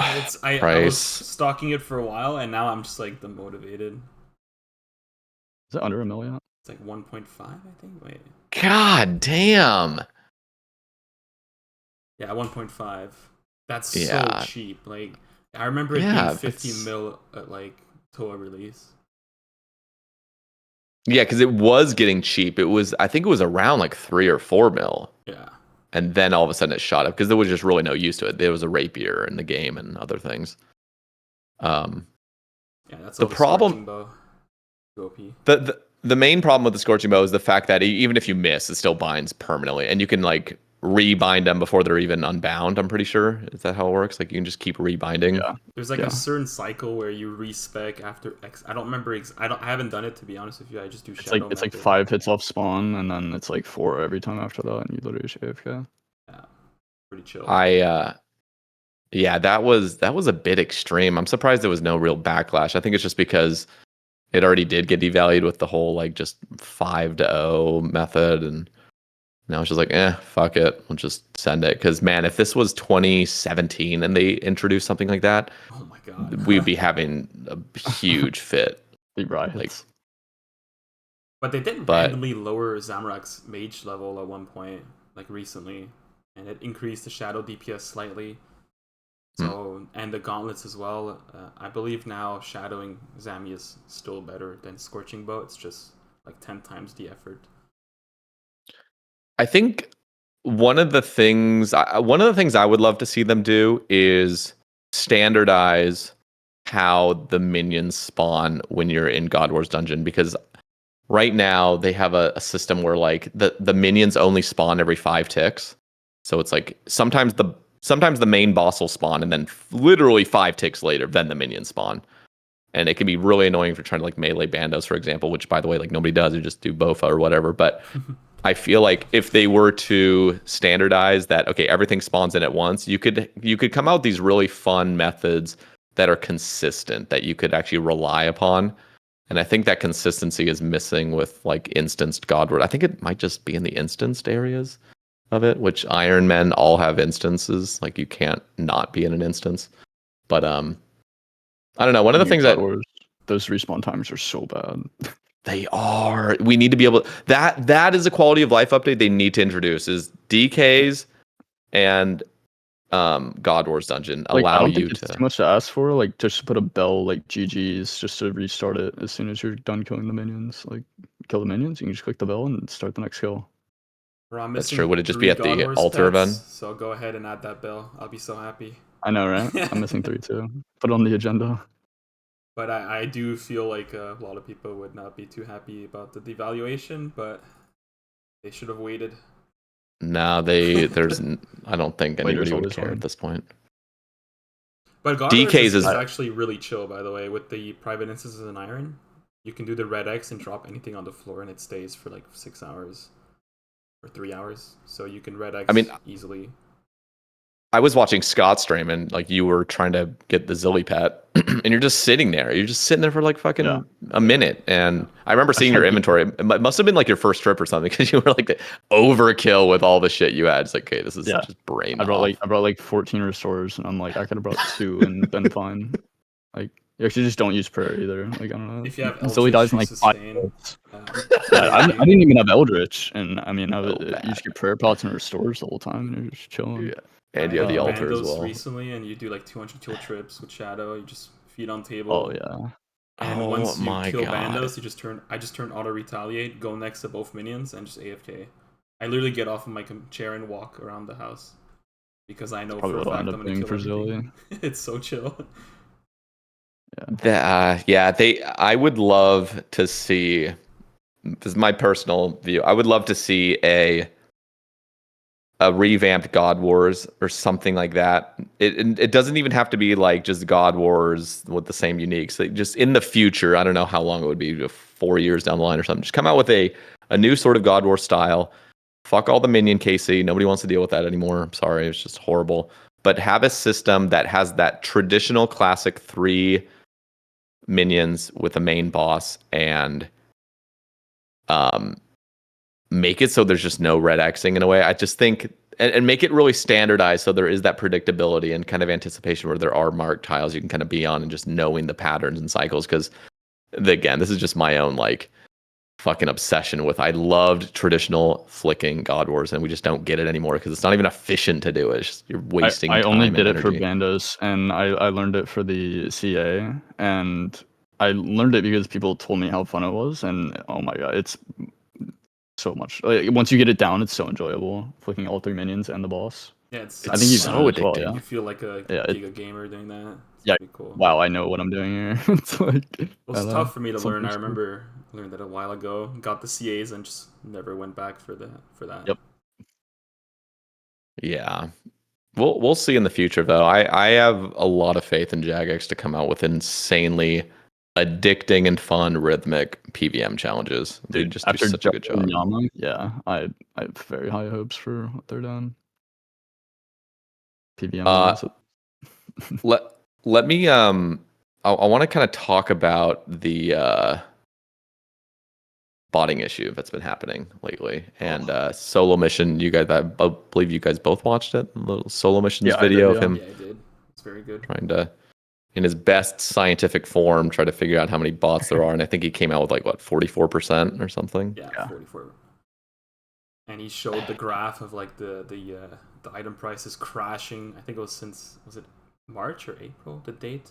May, I think. Or May? And the items are just crashing nonstop. And I, for one, have suffered for that. I bought a bunch of implings at the start of this year, hoping that stackable clues would make them rise. And I lost 2 bills so far. Rip. Oh my god. I And bought all my those- gear on my main at the beginning of the year too. Like as they were crashing, I would just keep doubling down and dropping Iron Man dupes and just kept losing. But whatever. And I in the CC, someone was talking about a rumor. I don't know if this is true, so it's a speculation. I don't know. Someone has to fact check me on this. But apparently, Matt K was saying that Jagex's bot detection system has taken a major hit recently, and they're not able to keep up. So that would likely explain the botting issue that we have today in the game. Not I'm even always just a little recently, bit. but I'm always a little skeptical what Matt K says. I don't know. I mean, not to even be just honest, recently, but I kind of believe it though, given how like the botters have gone so much better, especially with AI. Most likely, it's a lot easier for them to code bot scripts, make them less and less detectable.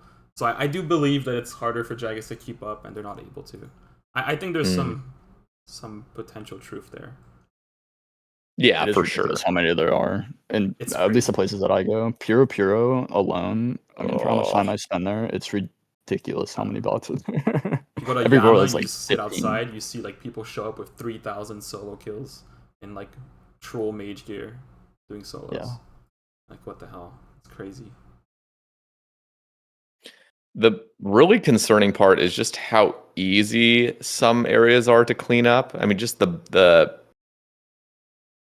just like the chat bots that are just freaking out in the Grand Exchange on repeat, talking about some fucking Ice World 302, just constantly spamming it. There's like 7 billion fucking players that are just hopping between worlds, spamming shit, and then spamming buy Tumakin, buy Tebow, max cash or something. I'm like, and then you got the people now advertising like this porn website or something just on repeat. I mean, I know most of us, like all 3 of us, were Iron Men, so we're not really in the Grand Exchange much, but like, I've actually been on my Jesus. ult recently, like decent bit, 'cause I've been training it, and yeah, there's so many. It's- There's a combat level filter that I turned on, and you can like people under a certain combat level, you can just like filter them out, so you just don't even see them talk. That's I smart. had that installed, and then I had one of my fans was just like trying to talk to me, and I was with somebody else, and they're like, "Dude, are you gonna say anything to him?" And I was You're like, just "Who?" egoing him. No, he literally, didn't see anything. All of a sudden, I turned off the plugin because I was like, "Oh yeah, shit, I have this plugin on." He was just he said like 8 messages or something. He's like, "Oh, okay, like sorry," or something. Because I was clearly interacting with my client. I was just fucking ignoring him. I'm like, "Dude, okay, I can't have this on. This is so bad." I didn't even think about that. Yeah. Yeah, it was bad. You might actually be a victim of it as well. Who knows? You know, you I have might no be. idea. I just don't know about it. Yeah. It's just skillers. You know, this dude was like an actual player. It wasn't just like a noob. I mean, he was just like a skiller with a low combat level. And Yeah. I just wasn't hearing anything he was saying. God damn it. But yeah.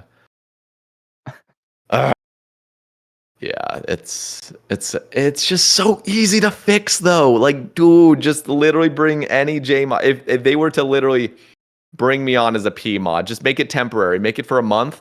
I would freely go out of my way and ban all these people that are at the Grand Exchange I think like spamming a shit. lot of people would too, and it's just like I The don't know. I know easiest they'll just like thing. hard Dude, I time had hire like a someone to do it. really weird idea like several weeks ago, and this is obviously the best time to bring it up. But imagine if they expanded player moderator to like something like in WoW they have the GMs, and you had like a report system that would imagine you see a bot and you report them, and there would be like a leaderboards or like a forum where you'd have all the Oh bot yeah. name and how many times they were reported in order from most reported to least, and then some JMod could go over it at the end and just ban them. And you can write evidences, you so can good. write stuff, you can help the JMLs out. Like that would be, I don't think that would necessarily solve the problem because you'd still get a lot of bots, but that would at least maybe contain or help, hopefully. It would. It really is just a matter of just pouring a little bit more resource into it. I swear, I feel like I'm going crazy when I go onto a Reddit post and people just completely, it's like a black and white view of theirs. It's like, well, botting can never be resolved, so just don't even worry about it, basically. And then and anybody that says like Jagex needs to work on, you know, fighting back against these bots, people will say like literally just some blanket statement of like, dude, it's impossible. It's an impossible task or something. I'm like, dude, it's fucking not an it's like, yeah, you can't clear every bot, but you can easily put a little bit more effort, a little bit more resources into this. Literally, I am saying one thing that would be absolutely fucking free for them to fully clean up the Grand Exchange. It would be the easiest fucking thing in the world. You literally hire for free one player, one singular player, and they would probably ban 5,000 people in a day. In a fucking day. Like, I would do that. I kid you not, I would do that for free. If I had the power to just sit at the Grand Exchange, just hop, I wouldn't even have to hop worlds. They hop worlds. Literally, they would hop worlds, and every single time I ignore a player, which is just literally hundreds of players a month, I think I just put on my ignore list because it's so quick to do it. I would just be banning them. It would just be so easy. It's just so upsetting how, like, and I'm wondering to myself, at least just on that, in that department, like you look at a bot infested place like LMS or the Grand Exchange or any just high populated area, dude, like, is Jagex just keeping them around because it's membership money? Because I don't actually know if those chatbots are paying with real money. Because I think I had a conversation earlier this year talking about botting, and they were saying how bots don't actually generate Jagex any money because all the bots are paying through bonds, and But even that's though the bonds not necessarily true, because if they buy bonds, the bond prices go up, so more people are willing to buy bonds with real life money. So it does technically help Jagex. But I understand your theory. Yeah. No, I mean, it wasn't even my theory. It was just like, because I was always under that impression, but the way I was told was basically like the fact that literally $0 comes out of any of these bots. Like, yeah, the prices will obviously fluctuate and stuff, but I think there was something about like how bonds would fluctuate regardless, because if there wasn't botting, then prices of things would be more expensive, which would lead to bonds. Like, I don't know, there's like some fucking, I'm not an economist, but it was something about like how just the simple fact that anybody that's botting is not paying Jagex real money means that they're not generating any money, which means like banning bots quickly isn't actually making them lose money. Because I always used to think like, oh, they're keeping bots around so they make more money. But I don't think that's even the case. I need to get somebody on that has like a different opinion that actually knows what they're talking about to hear what their So you're version saying we is don't on know that. what we're But talking about?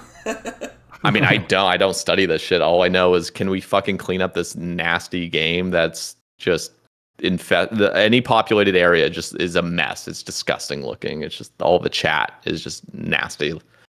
I am so curious on how many real players are in the game. Because like, yeah, we hit record player counts, but it's not even close to actual amount of players. Well, that's It would one be thing interesting they to see. could be not touching bots on purpose for bulking For up that, player yeah. counts against WoW. That's always possible. I mean, it's a conspiracy theory, but you never know. No. Did you see Yeah. Twitch going taking an actual stance against botting of view botting in particular. I did see that, yeah. What did they do? They just made it. They basically over like a week, their Twitch's numbers of like viewers that are on their site dropped by 24% because they just cleaned out a bunch of fucking bots. It's not all the bots, but there's been streamers that normally would get like thousands of viewers. Now they're at like the hundreds because they were just being view botted. Yeah. Yeah, it's kind of interesting. I've noticed a little bit in the OSRS community. I won't name names, but I'm like, I know huh, exactly what you're talking about, but I'm not naming names either. Interesting, yeah. It's fascinating though, like seeing that, just like, okay, like it's a huge plunge and like, but Twitch, at least a video, I think it was just a Moist Critical video. He was talking about how like it would be a detriment for Twitch to like ban all the bots because then who knows, maybe advertisers or whoever else like would see Twitch as like declining in growth, whereas now they're actually fine, but they've just cleared out a bunch of bots because a lot of companies will just look at the numbers rather than all the nuance with it. And it's explainable to the advertisement team. You just explain the bot nuke and yeah. So do you guys think we're gonna get a bot solution in the near future, or is it gonna get worse and worse? Hope we do. I just think it's gonna get worse for a little while though. I think so too. I don't know how long. I saw in the CC someone posted a video from like back in RS2 days where they did the bot nuke, and they were showing like pictures of like the game before and after the bot nuke, and it was just like a bunch of people everywhere, and then it's a ghost town right after. Kind of cool if one day Jagex does that in OSRS. They just nuke all the bots somehow. You guys see, well, all the WoW streamers kind of moved over to OSRS, but I also saw Pirate Software switched over to OSRS. You know, that guy that is just, everybody hates him basically for whatever he did. Yeah, I have no idea who that guy is. I only learned about him this week or last week. Yeah. He's got like a lot of controversy about just like having a huge ego apparently, but basically like if this had been before all that drama, if he was streaming old school RuneScape, it would have been the biggest thing on the subreddit. It would have been like everybody would have been talking about it, but I haven't seen like one person say anything about him hopping over to OSRS. And then apparently he's been like, it's like a meme, but he's been like accused of the reason that servers have been attacked lately is because like Pirate Software is streaming OSRS, and there's people that just don't want him to like, I don't know, they just are like DDoSing the game because he's playing or something. It's just a meme. I don't think there's any truth to it. It's funny though. Yeah. But I remember, I don't know who said that, but it's possible that one day Jagex forces the Jagex launcher on everyone or something, or like they force you have to use a specific client that's not necessarily permits plugins that can be botted. I wouldn't be surprised if it's Jagex launcher within like the year. To be that honest. would solve or at least help the botting problem in some regard. Would definitely help a lot. Yeah. Because we'd still get RuneLite, right? Like we'd still have RuneLite. They're partnered with them. If they don't port RuneLite over, I'm sure they would lose a lot of players for sure. Yeah. I'll be okay. So myself. But does that, like, do you know enough about like if they were to force all their player base to use the launcher, would that actually, like, are all bots right now using bot clients? Like, are there any bots that are just running on the launcher, or can they still run on the launcher, but then Jagex would know for sure that they're running a bot script? Like, is that just what it is? Like, there's more transparency with them using the launcher? Like, how does that work? I know some bots use mobile to bot. I remember reading that. No. But I don't know enough about that. I don't know how you'd find a botter to be on the cast one day, but maybe you can find that. That'd be interesting to listen to. They just reveal all the secrets, and then all of a sudden the botting problem's fixed. Just all the JMod. It feels. I wonder if Jagex ever tries to reach out to people that are like prolific botters and then try to get them on their side. Because isn't that what OS Buddy originally was? Was like this hacker dude. They hired him. I mean, it happened for a lot of like in real life as well. Like I remember, in like 2000s, there was a hacker. There was a young kid, and he got hired by the FBI or the CIA. I don't remember, in the States. Like early internet days. Interesting. To be fair with you, like if you're smart enough to create a good bot, I don't think a Jagex salary is going to be appealing to you. Just laying that out there. You could probably get more money in other companies in the US. Dude, do you remember the bot that was created for Coliseum like a week in? Yes, that was so cool. Wasn't even using pillars. Yeah. You remember that, Scott? Yeah. Like the video of it. That was nuts. Like that Those was in the concerning. 500 TOA bots that were just flawless as well were also very concerning. Weren't the bots doing what is that butterfly method in TOB? What's that method called? The little Pog tank at the end. Pog tank, yeah. Is that what did Adicon coin that? Was he the one that like kind of figured that out? I can't remember. Pog tank. It was a long time ago. Yeah. Was it Adicon? I think it was what's his name? Shit. I think Sync. Was it Sync that discovered Pog Tank? I'm not sure. I just remember Adicon made a video of it. He might not have been. He might not have been the one to with discover. With the video, I don't remember. It's too long ago. I think I saw bots doing that though, and it was like, okay, this is getting out of hand. I think one of my buddies in my old clan, Lepe, he was stalking bots doing top, and he showed like you saw all three of them in sync pog tanking. Yeah, there's a clip of them. It might have been from him on Twitter of them in sync pog tanking on P3. It's actually crazy to watch. And they all have like meme gear, like torso and whip. It's like, what am I watching, dude? That is nuts. One thing I wanted to touch on, I think, Scott, I was in your stream and you were just, I don't know if it was, you're kind of joking a little bit, but you were kind of mentioning the idea of like maybe making a hardcore Iron Man or starting a new account. Is there any maybe in the far future, but I think with all the changes recently, I've been more focused on this account. I made one like for shits and giggles, like probably December. Played it a little bit, and then kind of like got that feeling when I was playing a different account that I was like, damn, I'm just wasting time not playing my Iron. So went back to it. But maybe in the future, possible duo one with Joe if you ever wanted to, but that'd probably be after Bloodhound at the least, probably after all pets, but I'm not sure. Okay, because I was gonna say, I mean, one of the things that's fun about a new account is simply like the fact that you don't have best in slot gear, which makes everything a lot more interesting. Like it literally makes like God Wars Dungeon, for example, like an actual interesting fight. Like when I was doing Sarah, it wasn't just like, you know, use shadow and then wait there for a minute while everything waits to respawn. It was like, nah, you got to squeeze in every bit of DPS or else, you know, the boss is going to spawn before you're done and shit. And just, I think it kind of revives some of that early PVM that using max gear and max stats like just doesn't. It's just not the same thing. And I feel like that gear progression again is so addicting. And I was If I were to do it again, to be honest, if I was to play solo, I think I would do another normal Iron like you did. Because my playstyle is like I just hate like losing ticks during PVM and like eating up, safing, having to TP out because I'm out of food. Like I don't know, I'd rather like chance a hit or like die in the wildy to get my clue out faster. Like I don't know. I don't know, like little stuff like that that I just like wouldn't be able to do on a hardcore. I just don't play. I just wouldn't think like that, and I don't know. Personally, I don't want to get into the remake cycle too much. Like I think that's another part of it. I kind of like singular account progression. That's why I almost have 5,000 masters on one account. But yeah, it's just like if you were to do a group Iron with Joe, would you do a normal group or hardcore? I don't know, kind of up to him. But I don't think I'd take the hardcore too seriously unless he wanted to. But yeah, I don't know. I would be interested in it, especially for stream content. Would be good, but especially because early and mid game's so much faster now. I think that's the main thing too. I'm watching like you and other people progress. Like when you made your new Iron, I feel like you jumped up so fast, even without doing moons. I feel like you just flew by a lot of stuff. With all the upgrades and Vargamore and whatnot now.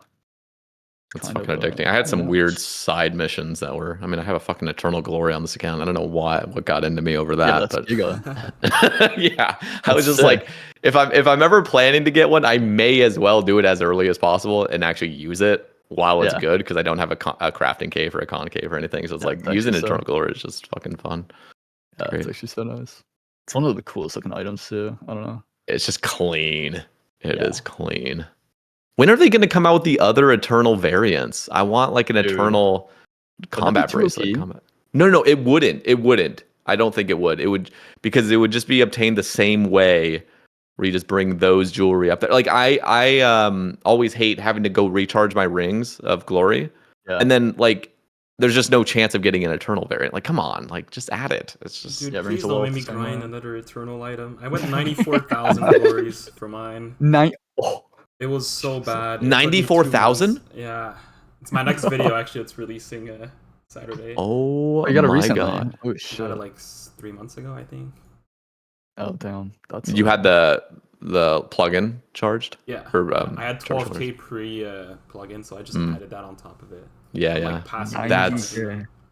that is horrible, dude. Because mine, as soon as I passed 25K, I was like, I fucking hate my life. Like, this is horrible. It gets so bad after 25K. Just get Yeah. depressed. I was doing 1k a day for a while, because otherwise I used to I was doing 5k a day. Just, like, Oh my banging it god, out. that's brutal. And then I'm like, I can't do this. I'm gonna burn out, because I was feeling myself burning out. So I did 1,000 a day instead. And Especially because it's no XP. It's just like yeah, that's the pain. Total waste of time. If you go dry, it's a total waste. yeah. It's no loot, no XP, perma wildy, just god. And I don't know how many times you died, did you? I didn't sorry. die that much. I think I died like 2 times or 3 times. Yeah, I think I died once.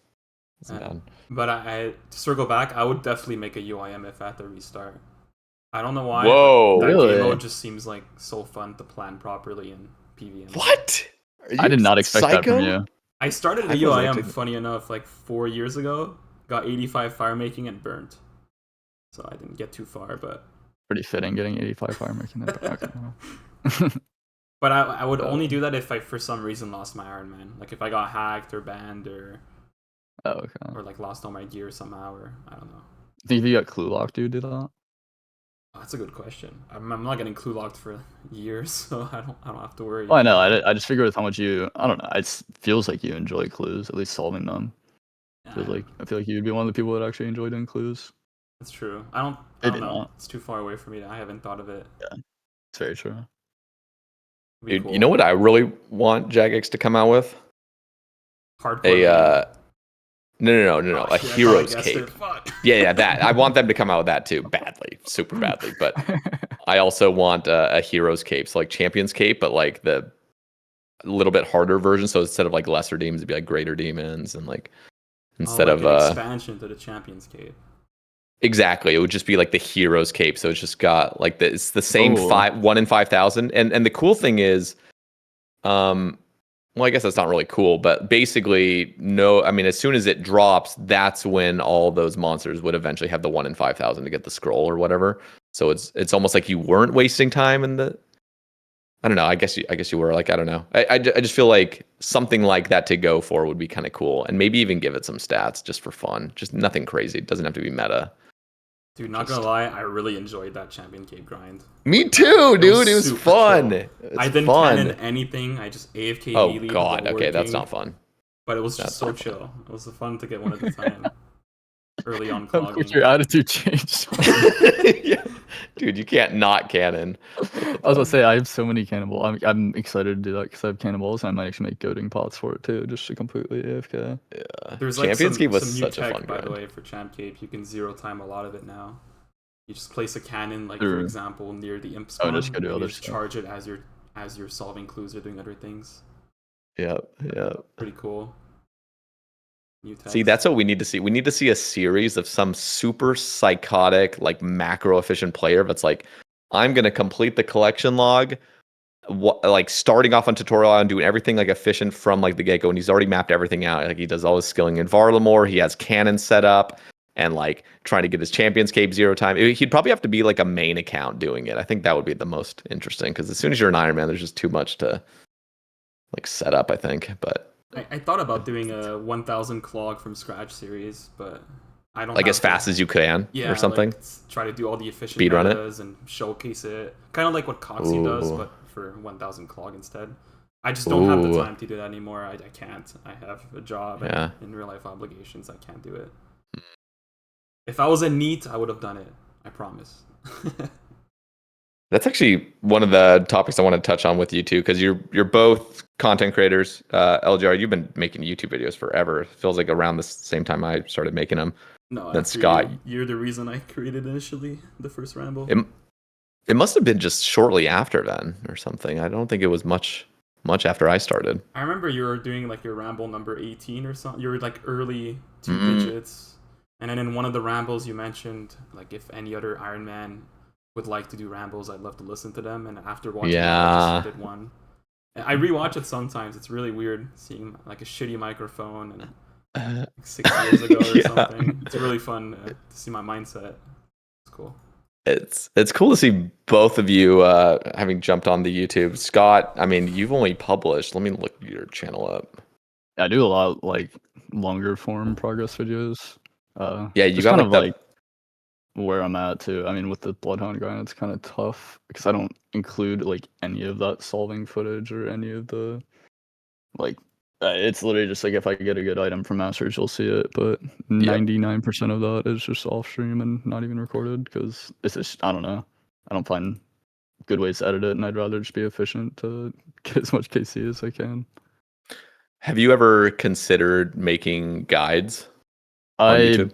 probably will after I get Bloodhound, because one that I've been asked for a lot, and I think Wiki, who is also very experienced with clues, he's the one who's helped me out with like my setups and like everything with being efficient with clues. I know Lone Rat talks about him a lot too. He's just like the clue scroll god. He's insane at clues, but he said he would work with me on making a video at some point for just like a complete in-depth master clue guide. It's the main one I want to work on, but I don't know how long that's gonna take, and I probably am gonna wait till I get Bloodhound. Yeah. Be a lot of hours. I actually Yeah. do you remember your clue Bible guide you did a long time ago, Sae Bae, for hard clues? Yeah, that was I a made beast. something similar for. I wanted to do the same thing for all clues, and I started with beginners. I actually released it like this morning, where I record every single clue step, the best way to solve them, and other alternatives. And I put that on an Excel spreadsheet, all the clue steps. And I was gonna go crazy, but then I realized that I don't have the time. But I was gonna calculate how long each clue step takes and input it on the sheet, and then you can measure the technical max efficiency clue rate solving based on how the average of all the clue steps, which would be kind of cool. Damn. And over time, you could update that sheet.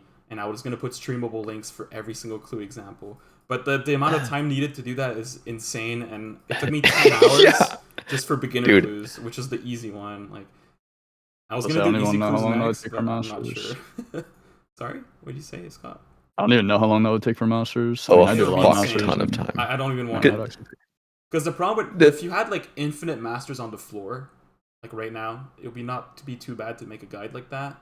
But the fact that you have to spend all the time grinding each one individually until you get all the clue step, and imagine you go dry on like the Dragon's Castle step, or you just one step you don't get. Like, no, that's why like that clue Bible took forever, because I fucking recorded every single step, and doing it hards was actually like easy because it's hard step. Like it's people were like, oh, when's the elite one or master one coming out? I'm like, Jesus Christ, like I'm not. And this was before like stackable or even juggle tech, and I mean, that straight up took me like 100 hours of gameplay of like getting all the clue steps that I got. Like, I just remember I was looking for like 3 more steps. Just taking forever. I like, remember. Yeah, that's when you were streaming a bunch during that, like doing Strachness, I think, right? Yeah. I think I was doing a lot of jellies too, like off stream. Oh yeah. And I remember you like going for that set you finally got, and you were so happy. Yeah. Like 1 or 2 left, and you were so excited. Yeah, I had to like record on stream. I think that's what I would do. I'd like switch the scene really quick. Yeah, switch your scene. You turn your camera off and just record real quick. yeah. And the crazy thing is like you think to yourself, like, because when I was making it, I was like, oh, like in your head you're thinking, I'm just gonna record the exact fastest way to do it. But then you're like, wait, there's actually a faster way to do it, but your loadout doesn't like make it so it's worth it, because if you wanted to go to your bank, that would end up being slower. So it's almost like halfway through it, I'm like readjusting how my inventory works, which was crazy because I'm like, I got to find something where you can fully bank super quickly and you're only grabbing the essentials, but the fastest way to do certain steps requires you to run to the bank. But if you run to the bank, then it actually ends up being less efficient. It was just like a fucking headache. It was a mind fuck. Yeah, especially now with like the Yuri skipping and all that, you can really optimize your inventory and have like, what's it, like 2 open inventory spaces when you solve hard clues. And then once you go to solve the Yuri steps and Yuri skip, you just like dump a few items and then solve them all. It's really what nice. Are you using? I feel like you're using like Radiant Oathplate doing your steps and stuff. Like, what do you spec with? My master setup or my hard clue setup? I can't remember what both of them. I guess. My What master was the clue setup difference? is kind of weird because my triple step has monastery in it, so I need negative prayer bonus. Oh yeah, But yeah. it's a 25-second triple, so I have Gamel, Lovada, and Monastery. So I wear Radiant Oathplate Chest, which counts as a Zami item for the steps I have to go to God Wars, so I don't have to worry about like the Zami helm, like Ooh, equipping a Zami item or whatever. yeah. Uh, and then I wear a Sarah Blessing for the Sherlock step. And then just like Mori legs, Ferocious gloves, Shreds, Ultor, Blade, and a Vernic, and then Infernal Cape, Torva helm. Rancor. What's your spec weapon? Claws. Claws max like an Okay. 88 in this setup. Okay, yeah, You that's like crazy. can two-shot most things. Yeah, That the is meta dude. shifted. You melee now your hard clues and masters. You even meleeed your elites for a while, but then for some reason they patched They it. changed it, didn't they? Yeah, for no reason. Wait, what? What did they patch?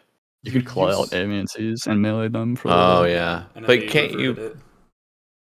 Would a Noxious Halley not be worth over the blade? Well, I guess you want your Gommel's hilt. I guess that would be a little awkward. I do Yeah, I the wouldn't alley get the on my spec weapon. hard clue and master clue setup, but I don't have GMs anymore, so that's probably why. Okay. Because I was gonna say you can Noxious Halley the Aviancies at least, right? But Yeah. you can't claw them, which is Yeah. Yeah, that's a good point. Interesting. I have you guys. Oh yeah, I think I saw actually calcs on it. Like Kriara with a Noxious Halley is just not worth it's it at all, horrible. right? Yeah, Marnie Unless was you're a main like horning with an ult or something, I'm pretty sure, but yeah, it's even still pretty bad. when that released, like everyone was coping that it would be like the new meta, and then Marnie showed a DPS calc, and it's like 3 times worse than Shadow. It's like not even like there's no point. That's nuts. Dude, Zora Noxious Halley before you That's have like crazy. Shadow and stuff because I've been doing Zora with Noxious Halley and I'm like this shit's fucking nuts. I got like a 53 second or something. Got like the sub 55 whatever that is. Is that the master time or the grandmaster? Might have been 54 is GM, I think. It's pretty. Oh, freaking that low. is. Yeah, I literally got a 53 at Zora with like my fucking newbie Iron Man, like with the Noxious Halley. Like it just went off. I was like, this is crazy. That was Insanely such fast. a cool change, actually, to be able to melee. It's pretty cool. But to The circle only- back to Yeah. clues, the Yeah, go. clue meta has been like evolving so much. Like there's literally new discoveries every week. Like one guy, Brown Tree, posted as a meme where there's like the elite clue step where you have to go to the Mossly Harmless Islands, which is like a really far run. Yep. Well, he would wait until he had 2 of those clue steps, and he would drop one Yeah. next to the island and telegrab it. When you're on your final Fucking step. genius. And I was like, I did that for the master sub too. yeah, you could. That's true. And he said that Yeah. as a meme, and I was thinking, and I was like, that's actually like 5 head right there. Oh my god! And Yeah. a week he got all Dude. over it. He was so excited when he found that out. Yeah, we keep talking Okay, about it. He was so where- happy. Where the hell are the where is the obstacle to jump across the shortcut? That's another thing that like we need in this game so badly is What, and muscle they've been doing a armors? good Oh. job. It's just wait add for more sailing. shortcuts. Sae Bae, just wait for sailing. Be That's true. patient. That is true. That is true. That'd be so funny. Although I can't wait. There's gonna be a Sherlock step to sail your boat across the whole ocean. I can't wait for that. Oh my god. Oh man. I just Hey. heard there's gonna be some annoying stuff with sailing that's gonna For piss me sure, off with monsters. The funny thing is like all three of us have done so many clues, and I just feel like I could probably tell you guys, and you guys know exactly what I'm talking about. There's almost a feeling with when you open a clue and you see what it is of like dread or like hell yeah. It's just Oh, like yeah. seriously, it's like you instantly get this feeling of like I fucking hate this step, and I wish I almost want like clue people to just mark all the dreadful steps because there are some that are just actually dreadful. There's some that are like more like mid, like okay, whatever, I'll deal with it. But there's some that are truly dreadful, and I feel like adding shortcuts to those ones or something, or even adding like block lists, it would just make clues feel so much better because. And I know there's going to be people thinking like, you don't need to make everything streamlined, but there's some that are just so dreadful that it ruins the flow. It's like an Pyramid example I Plunder bring. one, I think is the worst one now for masters. Which one? The Pyramid Plunder. You have to go to the end of Pyramid Plunder. Oh yeah, that That's shit's long. so bad. I think that might be the longest one now because of the Dragon's Castle change. Actually. Yeah, before the juggle tech of an hour, that shit was stressful. Yeah, Oh, yeah. I remember. It was stressful. If you failed too many, you'd have to tell you out. Yeah, I'd you be like, just "Nah, redo I'm it, gonna Got redo it." lucky. And I remember you were able to bank the items in your bank, so you'd able to use the emote as soon as you entered the floor. Yeah, You'd have to go I to still the do that sandwich. because I only have 2 scepters. Yeah. Dude, they need to fix Pyramid Plunder. That place is awful. Like, sorry. The it's sticky better raids mess. nowadays.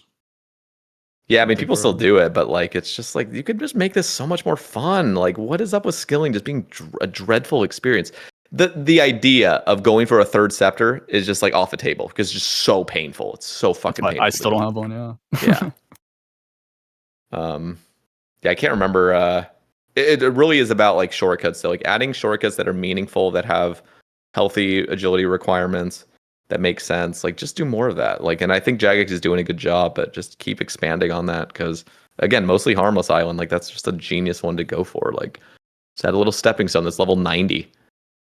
Speaking of shortcuts, it's pretty comical how long was it recently they fixed the Hydra one to be like actually a shortcut. Thank you. Yes, finally. That was the they left that in there for years. I think that one actually took longer to do the shortcut than run around. Yeah, I was pretty still close. doing it though, just because you would. Yeah, you don't take damage. Yeah, exactly. But like, yeah, that was a meme. Yeah. I don't understand how Literally you find that in QA. Like that's you do the shortcut once, you're like, this is a little long, isn't it? Dude, it was because this was like kind of like it wasn't pre-enlightenment age, that is what I call it in RuneScape. It was like we're finally getting past just masochism for the sake of masochism.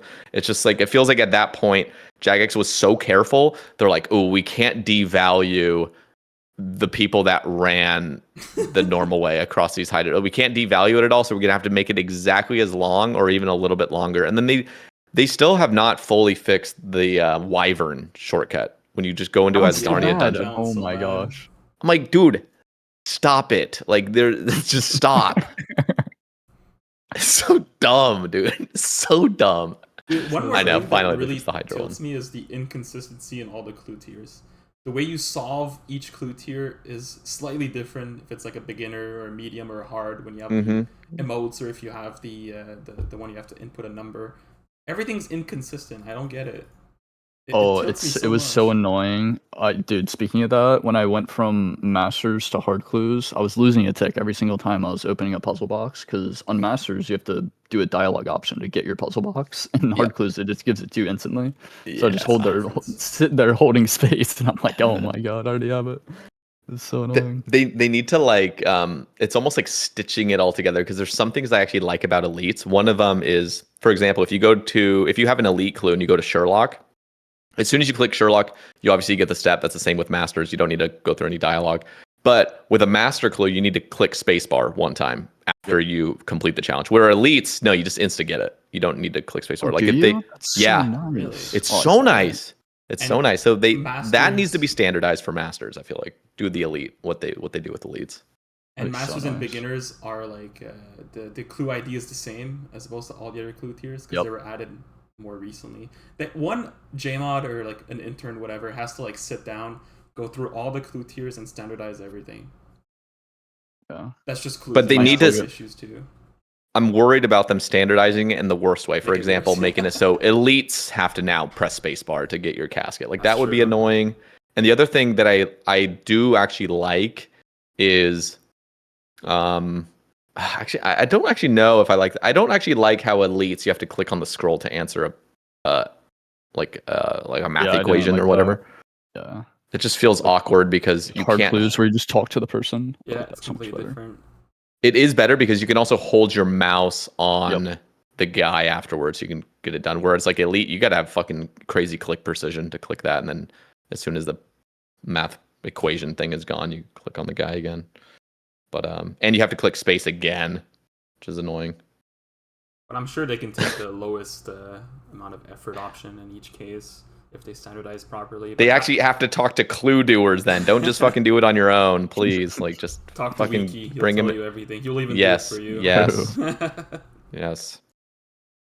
Yeah, they need to get them involved with it because that would be nice. But yeah, is that the reason beginners and masters? Because when I drop a master, they stack like in quantities on top of each other because of this. Do they still prioritize the one that has the shortest despawn timer? So if I stack like 4 masters on top of each other, I could just click yes, it. but the timers are weird. Timers The are bugged. master clear. Yeah. Yeah, that's I why don't chance I it juggle my personally. masters. I juggle my masters on 2 different tiles for that reason. That's smart. Yeah, because I'm always That's the like, only clue tier. That's the only clue tier. Every other one I just spam on 1 tile. yeah, it's really nice doing that. I was just wondering because like there is no actual guarantee. I was saying of like, is this actually picking up the one that's least? I guess I could have just looked at the clue steps to be fair, but I just drop masters on individual tiles. I don't chance it at all. They're too hard to get. Not worth the risk. Dude, you know what's nice? Kind of just barely circling back to Sepulchre. We were talking about that. It's so nice having stackable clues now. So when you do a run and you get an elite on floor 5, you can actually get another elite. Yeah. Like there's actually a chance of you getting like multiple elites in one run, which is so nice. I have something for you here that's incredibly nerdy. Okay. I didn't even think about that. Wait. Because Jai, I'm not able to search if I'm on. Interesting. Jai was asking me like before the clue stacking update. He was like, "Hey, can you calculate how many clues I would lose if I do Sepulchre now versus after clue stacking update?" So I was like, "Ooh." And I was like, "Obviously, I'll calculate for you because it's fun." And he would miss. Yeah, what's the difference? It was 0.00276 elites per Sepulchre run. So an elite every 362 laps he would lose by doing it before. Okay, so it's literally like hardly anything. I mean, it's a couple elites going for 200 mil, I guess. Yeah. Dude, I still wish they would just go back to their original proposed rates, like Scott was saying. Like, oh, God, that would have been so good. Overpowered. Were they? I can't even. I don't think they were, right? What? I think it was like 1.2 an hour, the original rates. Yeah. It was just doubling. It was making it, because I think right now it's It was like kind of in line with Arachnus, right? But you were scaling. Yeah, it was so good. So good. Yeah, but that's such a nice pay. Wait, did you say no hard clues? But there is hard clues from Sepulchre. There is, if you do for 4. Yeah, I guess your loots would go down a little bit, but not by much. But I just loved that idea of like, because I think what it was 1 in 15 was the grand chest, where 1 in 30 were the other 3. And so it ended up being, I think it was every 6 runs you'd get a clue. An elite, and then with the stackable, it would be even crazier. It would have just been so good, because I think that actually was it. I think it was like 1 in 6, because I think it was 10, 12. Yeah, it was just about every 6 runs you'd get a clue, I believe it was, and now it's every 12 runs you get an elite-ish. Yeah, it sounds about right. Just so underwhelming. I know, man, that would have been so good. It feels so good now with stackable, because even before, whenever you got an elite on that first chest, you're like, God damn it, now you're like losing that chance of the grand chest, getting that improved rate, and it just feels shitty. But yeah, now, I mean, doing Sepulchre now, I mean, I'm just about level 95. I'm still gonna run all that Sepulchre. It's gonna be nice getting those caskets. I wish as well, floor 1 and floor 2 had some, just any bit of encouragement to loot that shit. It is horrible. You get 1 fucking mark, and then on top of that, the actual like shortcut to jump over, like floor 1, you have that fucking grapple, and then you gotta run like 7 ticks to get to the chest, and you get 1 fucking mark, and then like a 1 in 50 chance at an easy. Just like, dude, this is like a ham member, but like 70,000 times longer. Yeah. Yeah, it should be like a fucking 1 in 4, honestly. People wouldn't do it even if it was a 1 in 4, though. I still wouldn't, because you would just literally. If it was guaranteed, probably irons would do it, but that's about it. Yeah, it'd have to literally be guaranteed at this point. Yeah, I just think, and honestly, they didn't even need to make it so it's easy. It's like Sepulchre could have just been mediums up. So like floor 1 has a medium chance of like 1 in 30, and then floor 2 has like a 1 in 20, and floor 3 has like a 1 in 10 or something. So it's like you're actually getting mediums pretty consistently, but there would still barely be a reason. It would still be like that. Maybe I'll do it because I hate fucking looting low floors, because you're getting like a fucking monk's robe top as your loot and just wasting a bunch of time. But seriously, like if they would have just canceled out easies or something entirely and just made the first 3 floors like some mediums, and even maybe thrown in a rare chance at a hard or something on floor 3, I was kind of like brainstorming ideas. They could have just made the rates a little bit more reasonable. But yeah, looting the first 2 floors at least is just painful. I still loot floor 3 just for the occasional medium, but it's whatever. I don't know. I just still upset by that. Okay, so kind of wrapping up the topics we do have, one of the things I wanted to touch on was just sailing, your guys' overall thoughts on it. I think Lone Jimrat, I've talked to you a little bit about sailing on our previous cast, but what are your guys' overall thoughts on sailing? Are you guys optimistic? Are you guys leaning more pessimistic? And what are the things you're most looking forward to? You go first on this one if you want. Okay, I was kind of hoping you would go first. I'll go first. I am not really excited for sailing, to be honest with you. And I also believe, frankly, that if they pulled sailing today, it would not pass. But I'm still like not gonna cry or anything on Reddit or YouTube. I'm like, whenever that skill gets released, I will definitely full send 99. And if it's fun, or if it's really good for clue scrolls, I'll keep going and maybe get 200 mil if it's really good for clues. But besides for that, it's just a 99 you bang out and don't ever look back, kind of like the other skills I don't like. That's kind of how I see it. But I lost all my excitement for sailing like probably a year ago now.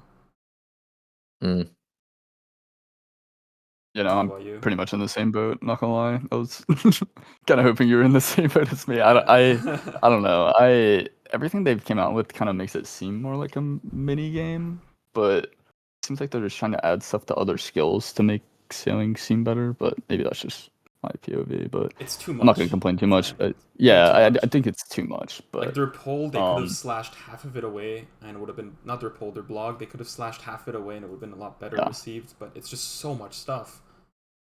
And I'm on the same boat where like I'm gonna get it to 99 probably regardless. And then if it's good clues, I'll probably do it after. But yeah, I don't know. I have faith in them making it a good skill eventually. I think if they rush it, especially if it comes out this year, I don't think it's gonna be good when it comes out. Personally, it'll take time. I'm sure it's coming out. I would probably guess like November. That's what they said. Didn't crazy they? to think. This year. Yeah, they said like pretty much guaranteed. So that means if it's not ready, they're going to release it anyways, and it's going to be a bunch of QAing to do for us players on the first week. And maybe it's more because of sailing, but also because of our server stability recently. I'm also worried. Oh no! Oh dude, God, that's our servers already are bad, and we're gonna have moving boats and people on them. Like I just can't imagine that being good for the servers. Yeah, that's gonna be horrible, dude. I just thought about that. Dude, like day one where literally 80% of the player base is on the fucking water. There's no shot. We're gonna crash. Everything's crashing. Everything's gonna break. But I mean, we'll see what happens. I don't want to be too pessimistic, I guess. That's the problem, is like there's so many people that almost take it personal that you're not excited for sailing. So there's this constant backpedaling for the people that like aren't excited of like, well, we'll see. But to be fair, like, I mean, sailing has it. The idea of it has potential, but one of the things, and I feel like this kind of ties into anything skilling, is Jagex. Their philosophy on skilling is just come out with something where every fucking person from ages 2 onward can participate in it equally. It's just like everything they come out with is made for toddlers. I mean, you can genuinely be a toddler and execute like a normal skilling minigame or any sort of skilling, whereas PVM actually says, no, we're going to make this actually fun, actually rhythmic. It actually is going to take some fucking brain power and some skill, and you're only going to get better and better and better at it. Whereas I feel like with their philosophy of skilling is like that no skill expression whatsoever. It must be able to be done by everybody. You got to dumb down everything to the lowest possible fucking thing, and it's just boring. It ends up being so boring, and it's like the safe route they keep taking. And I understand it to some degree. Like, you got to make it so you can't be gatekeeping people out of a fucking skill. But like, I just feel like we haven't It's literally sepulcher. Like rooftops were the chill way, and then sepulcher's the high intensity, right? They just didn't do that with any other skill. But the thing is like it's not agility's not even like rooftops is not even the chill way. Rooftops is just like this middle murky ground of just like pure torture where Yeah, that's fair. there's no way to speed it up beyond the very optimal rate of not losing a tick. Just clicking. And you can't fucking watch a TV show because you got to keep fucking clicking every 8 seconds one time. And the obstacles feel like you're sinking in jello, just everything's sticky, and you're just watching your dude make the most awkward maneuver across 3 different planes of existence where you see some players for a split second, then you don't see them, and then you see like the 3rd floor of a building, and then you see the 2nd floor of a building, and it's just like, what the fuck is going on? This thing is just a mess. And nothing about it is satisfying in any possible world, and it's just horrible. But I feel like the philosophy of skilling needs to change before they can reasonably come out with a skill that's going to be genuinely exciting. And so even though like cool, I'll try to enjoy sailing to whatever they come out with, I'll try to enjoy it. I always do worry about the overall philosophy of skilling in their eyes, where it's just not fun. It just truly is in the dark ages of skilling is meant to be a means to an end, where just do it, and it's got to be torture. Like that's what skilling is in a lot of people's eyes. It's like, this is torture. You got to do it. Torture is part of the game, and just have fun. But again, hopefully sailing will not be torture. I'm not going to imagine it's going to be torture, but we have seen torturous skilling methods out, and I don't think that philosophy is completely like gone yet from the culture. One thing that concerns me with sailing is that the risk of screwing it up is like very high in terms of like decentivizing or making people upset about it. So there is a high risk of screwing up sailing as opposed to the benefit of having a skill that's somewhat good, that's going to introduce new players. We already have record player counts as of today, so this is definitely a risk that Jagex has taken. I think it can go either 2 ways, up or down. And I don't know if it'll go... I mean, I have faith in Husky. I think he's a good J-mod. I'm sure he'll work as hard as he can, but I don't know. I'm not optimist. Yeah, this hasn't... Yeah, go for it, Scott. No, and you were talking about like if they pulled sailing right now, I do not think it would pass. Not even close. I actually do think it would pass. That's the shocking thing. I think Really? there's just enough players that see anybody that's anti-sailing, which I don't even consider us anti-sailing. I think the anti-sailors are the people that are just like super, super vocal on Twitter, just yelling about it and freaking out on every old school post, like cancel sailing. But there's so many players that are so like allergic to that response that they, even if they didn't want sailing, they would vote for it just to not be in any way involved in the camp that they see as just like degenerate losers that are anti-sailing. You know what I mean? Like, I just feel like if they were to run a poll, there'd be so many players that are like, you know what, we can't have those cynical jerks like get their way. And so I'm going to, even if I don't want sailing, I'm going to vote for sailing because I want to be on the side of history that's like seen as like the good guys that wanted sailing. So you think there would be above 70% yes vote on sailing today if it was polled? It would be close. You're right. I don't think it would be a miserable fail, but if it did fail, it'd be like 68% or something. But yeah, I don't think it'd be catastrophic. I do think it'd fail though. I don't know, based on like the numbers from the last one being up against shamanism and taming, right? And then it was close. They never re-polled it after that. Yeah. Which I'm pretty sure they said they were, but yeah, and they said they would poll every stage of sailing, and if anything failed, they would go back to the beginning. Yeah. Unless I misremembered that, but that's God. what I remembered. Yeah. Something like that. But the way I see it is the 3 J-mods that are working on sailing, their upper management pointed to them and said you're doing a new skill, and they have no choice to do sailing, and they've committed enough resources for, I think that's 2 years now, or I'm not even sure when they started. Yeah, it's been over that. Yeah. So there's any J-mods, whether you like it or not. If there are any J-mods we want working on it, it's probably them though, to be fair. So and I want to make it very clear, like this is nothing on the J-mods. Like I literally love the J-mods that are working on this. They're super talented. It's just that when I see people that are excited for sailing, it is not to do with sailing. It's the area expansions. It's the new dungeons. It's the new farming patches. It's the new islands. It's everything that's like not sailing related. Yeah. It's just the adventurous part. I'm excited for new areas. I'm excited for new dungeons. I'm excited for new trees on islands. That has nothing to do with being on your boat salvaging just in the middle and then using a fucking spyglass on a wizard's tower for 200 sailing XP. Like, like rubbing your nails on a chalkboard. The stuff I experienced on the beta, and I'll be fully aware that training any skill from 1 to 30 on a beta would be pure torture. I get it, but I was just not having a good time, and so I am hoping for the absolute best. And I want boats to move faster. I want you to feel good on the boat. I want render distance to be longer. I want there to be animations on the boat to make it feel satisfying. And if they were to do that alone, I think that would go a long way. But again, it's like I think the thing that people are missing is everything that's sailing, that the things that look good with sailing has nothing to do with sailing. It's just the area expansions that look so fun. Yeah.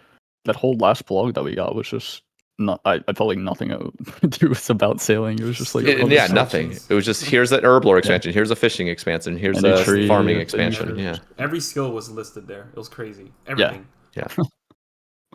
Yeah, so and I think they did say we're getting new bank space, but if we weren't on top of that, that'd be tragic. We need to. We did. Thankfully, that would be very tragic otherwise.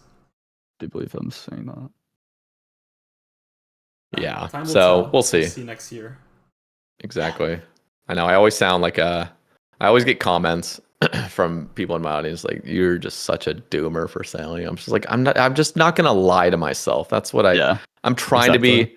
I'm trying to be as honest with myself as possible. And if that sounds like I'm just being super pessimistic, it's just how I really feel. And I just want to remain honest because I don't want to just start lying because it's like I feel like I need to appease a certain crowd.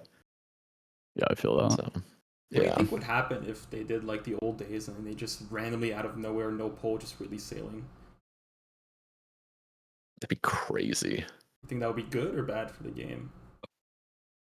Horrible. If you just said they just dropped it on us without a poll. Yeah. Oh yeah, that'd be horrible. Especially because they wouldn't have tried as hard to make it good. They wouldn't have had that pressure testing. Yeah, you get a draft right off the bat, and you'd be stuck with it. Because I remember like when I was like more of a teen or a kid, I was like, summoning came out. And I remember phoning my friend and going, "Oh my god, summoning's here! What the hell?" And we both like got on our PCs and we were looking into it and we were super hyped. But like that came out of, in my mind, I don't know if there was blogs or anything back then. I don't remember. It just came out of nowhere. New skill.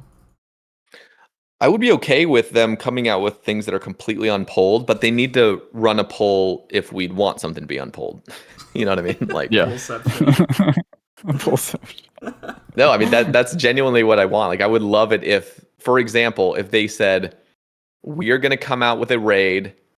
Maybe not raid. I don't think we're at that level of trust yet. No, I mean, I'd be okay with them. I'd be okay with them. But if they were to just say, hey, we're going to come out with a brand new boss that's going to release some end game stuff, and we are not going to tell you a thing. Do you want this? And if it got a passing poll, like if it passed, I would be so down for that. Just drop something out of the blue. We don't know what the rewards are. We don't know what the boss is at all. And it just drops one day. That would be so exciting.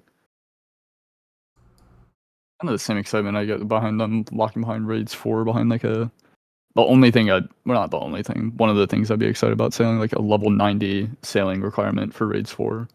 And like sailing gets released.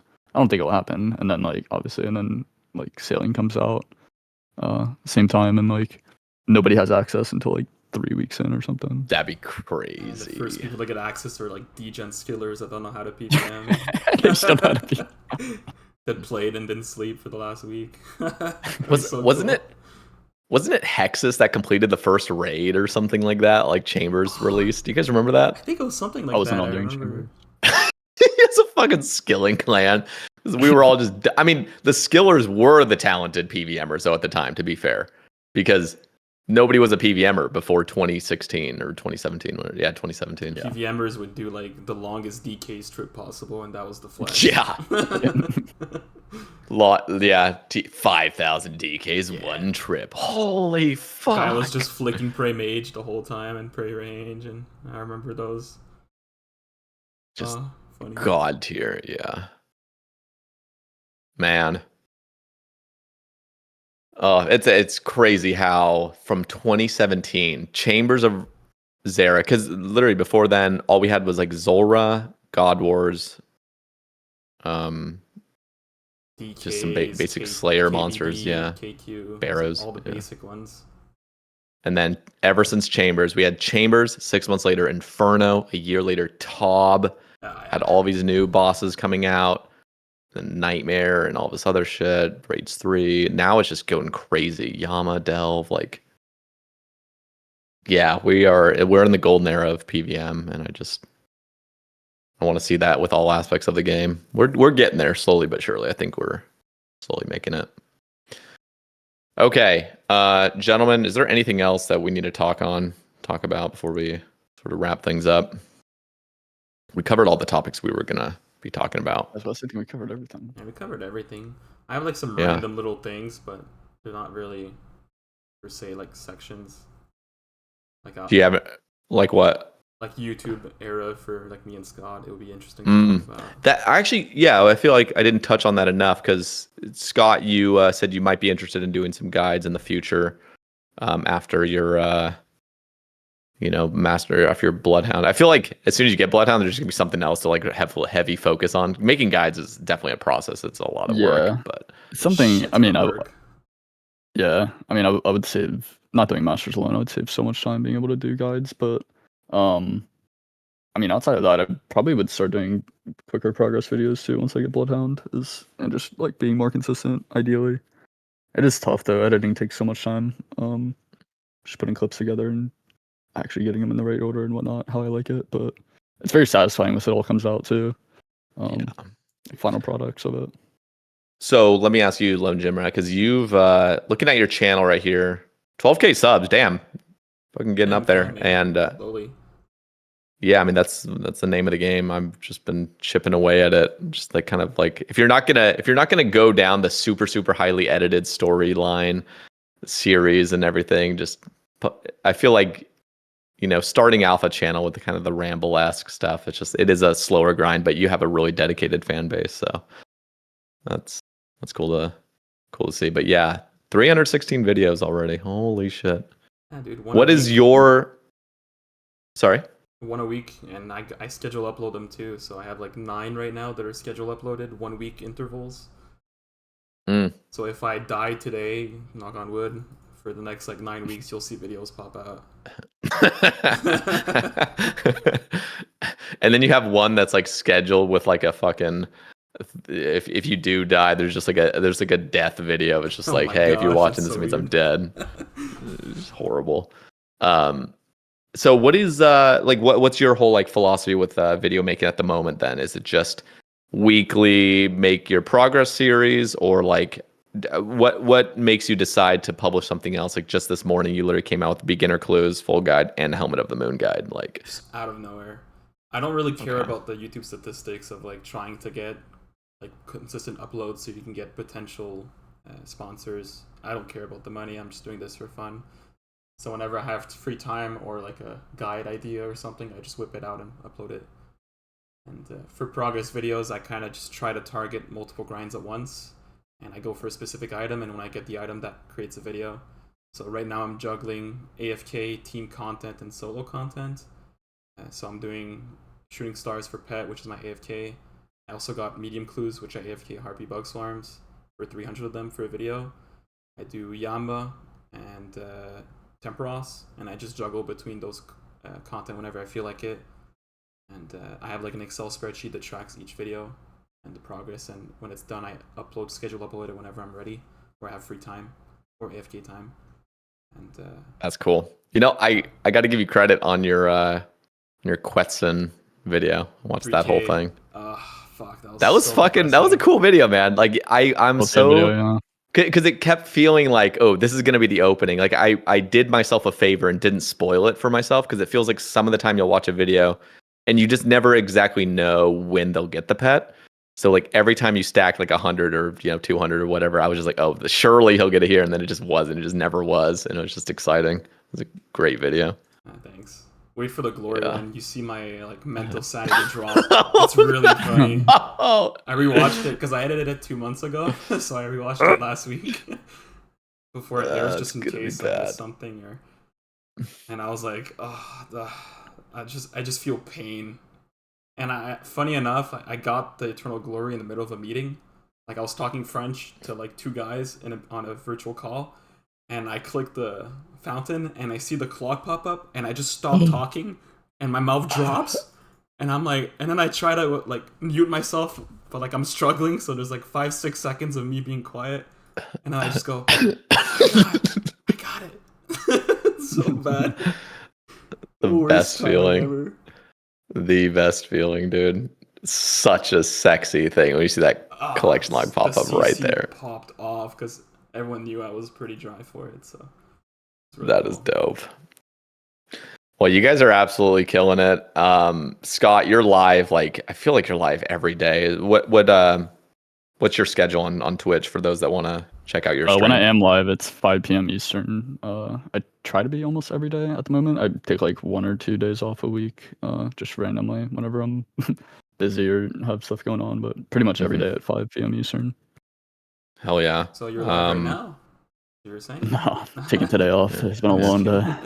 Yeah, doing a Sae Bae Cast and then jumping into a stream. That sounds like a lot. I've actually been live this whole time. No, I'm just kidding. Hi, stream. Hey. Okay, cool. Well, I'm gonna have both of your guys' links down in the description. Anything you guys want added. So for those listening, go check them out. Go show them some love for me. They're definitely some of like, I mean, you two both are dedicated gamers. You guys have been super passionate with the game. I mean, the fact that I feel like there's different tiers of content creators, and I throw you guys in the tier of like genuinely, like a genuine love for the game. Like you guys truly put your heart and soul into it, and it just is so fucking fun watching people that are like really taking it to the next level. So, and I know Lone Jim Rat, like you've been like hella busy and stuff with work and everything. I think you just went on like a vacation and stuff, but like it's still cool seeing you slowly chip away at the collection log, and like you've just been very consistent. So both of you, I appreciate your guys' time today coming on and chatting again. Yeah, thank you for having me. It's a good time. Yeah, thanks for inviting us. It was a pleasure. Always a pleasure to yap. Hell yeah. Okay, guys. Next month we're gonna be having some more guests. I don't have anything scheduled yet, so the next week is gonna be a lot of scheduling new guests, but I'm sure there'll be some bangers. So again, go follow them, Scott and LGR on their socials. Definitely, you're not gonna want to miss it if you guys are into like the high end sort of collection logging and pet hunting and stuff. Like if you watch Scott's, I mean, you like watching your stream, like you're watching a person that knows what the fuck they're doing. It's like a treat, it's just a treat to watch somebody that's just like locked in knowing what they're doing. So anyway, I will stop glazing now, but anybody that's still here, I appreciate you guys all listening. And if you guys want to support the cast, Patreon link, YouTube membership link, and a direct Spotify link where you guys can access 10 now and adding exclusive episodes. And so you guys can check it out there. But thanks again, and we'll catch you guys in the next one. Peace. Okay. It is done. So I will probably have this up in the next, probably just late tonight, like next 5 hours or so. But nice. I want to ask about thumbnails. So let me see. What was yours before, Scott? Just make sure. I think it was just a picture of me in a tux at my last wedding I went to. Oh yeah, it was. Because Lone Jim Rat, do you still want the same? Yeah, the YouTube. YouTube picture. No in real life for me, because. I was about to say, you could just use my YouTube picture if you're using his. Yeah, if whatever you prefer. So want me to use? Do you have can like use a either? I can send you. I think I should do a file of that picture. I think I sent you mine a long time ago. Let me find it. I'll find my YouTube profile picture and I'll send that to you. Okay, perfect. Yeah, just link me. I have yours, LGR, and as soon as I get Scott's, then I'll go and make the little thumbnail. But yeah, I'll have this up. So let me ask you guys now. So Twitch, Twitter, and YouTube for Scott. Anything else you want linked? That's it. Okay, That's all we got. and LGR, Just, same things. YouTube and OnlyFans for me. Okay, I'll just link your OnlyFans. They'll find your other links through there, I think. No, just YouTube for me. That's it. No need for the others. I don't use them much. Okay, perfect. I appreciate you guys. I'll catch you guys later. Much love. Thank you. And, Have a good one. yeah. See ya. Looking Peace. forward to listening Appreciate to this in you. the car while driving to work. See ya. Oh God. See ya. Good time yapping. Thank you. Peace.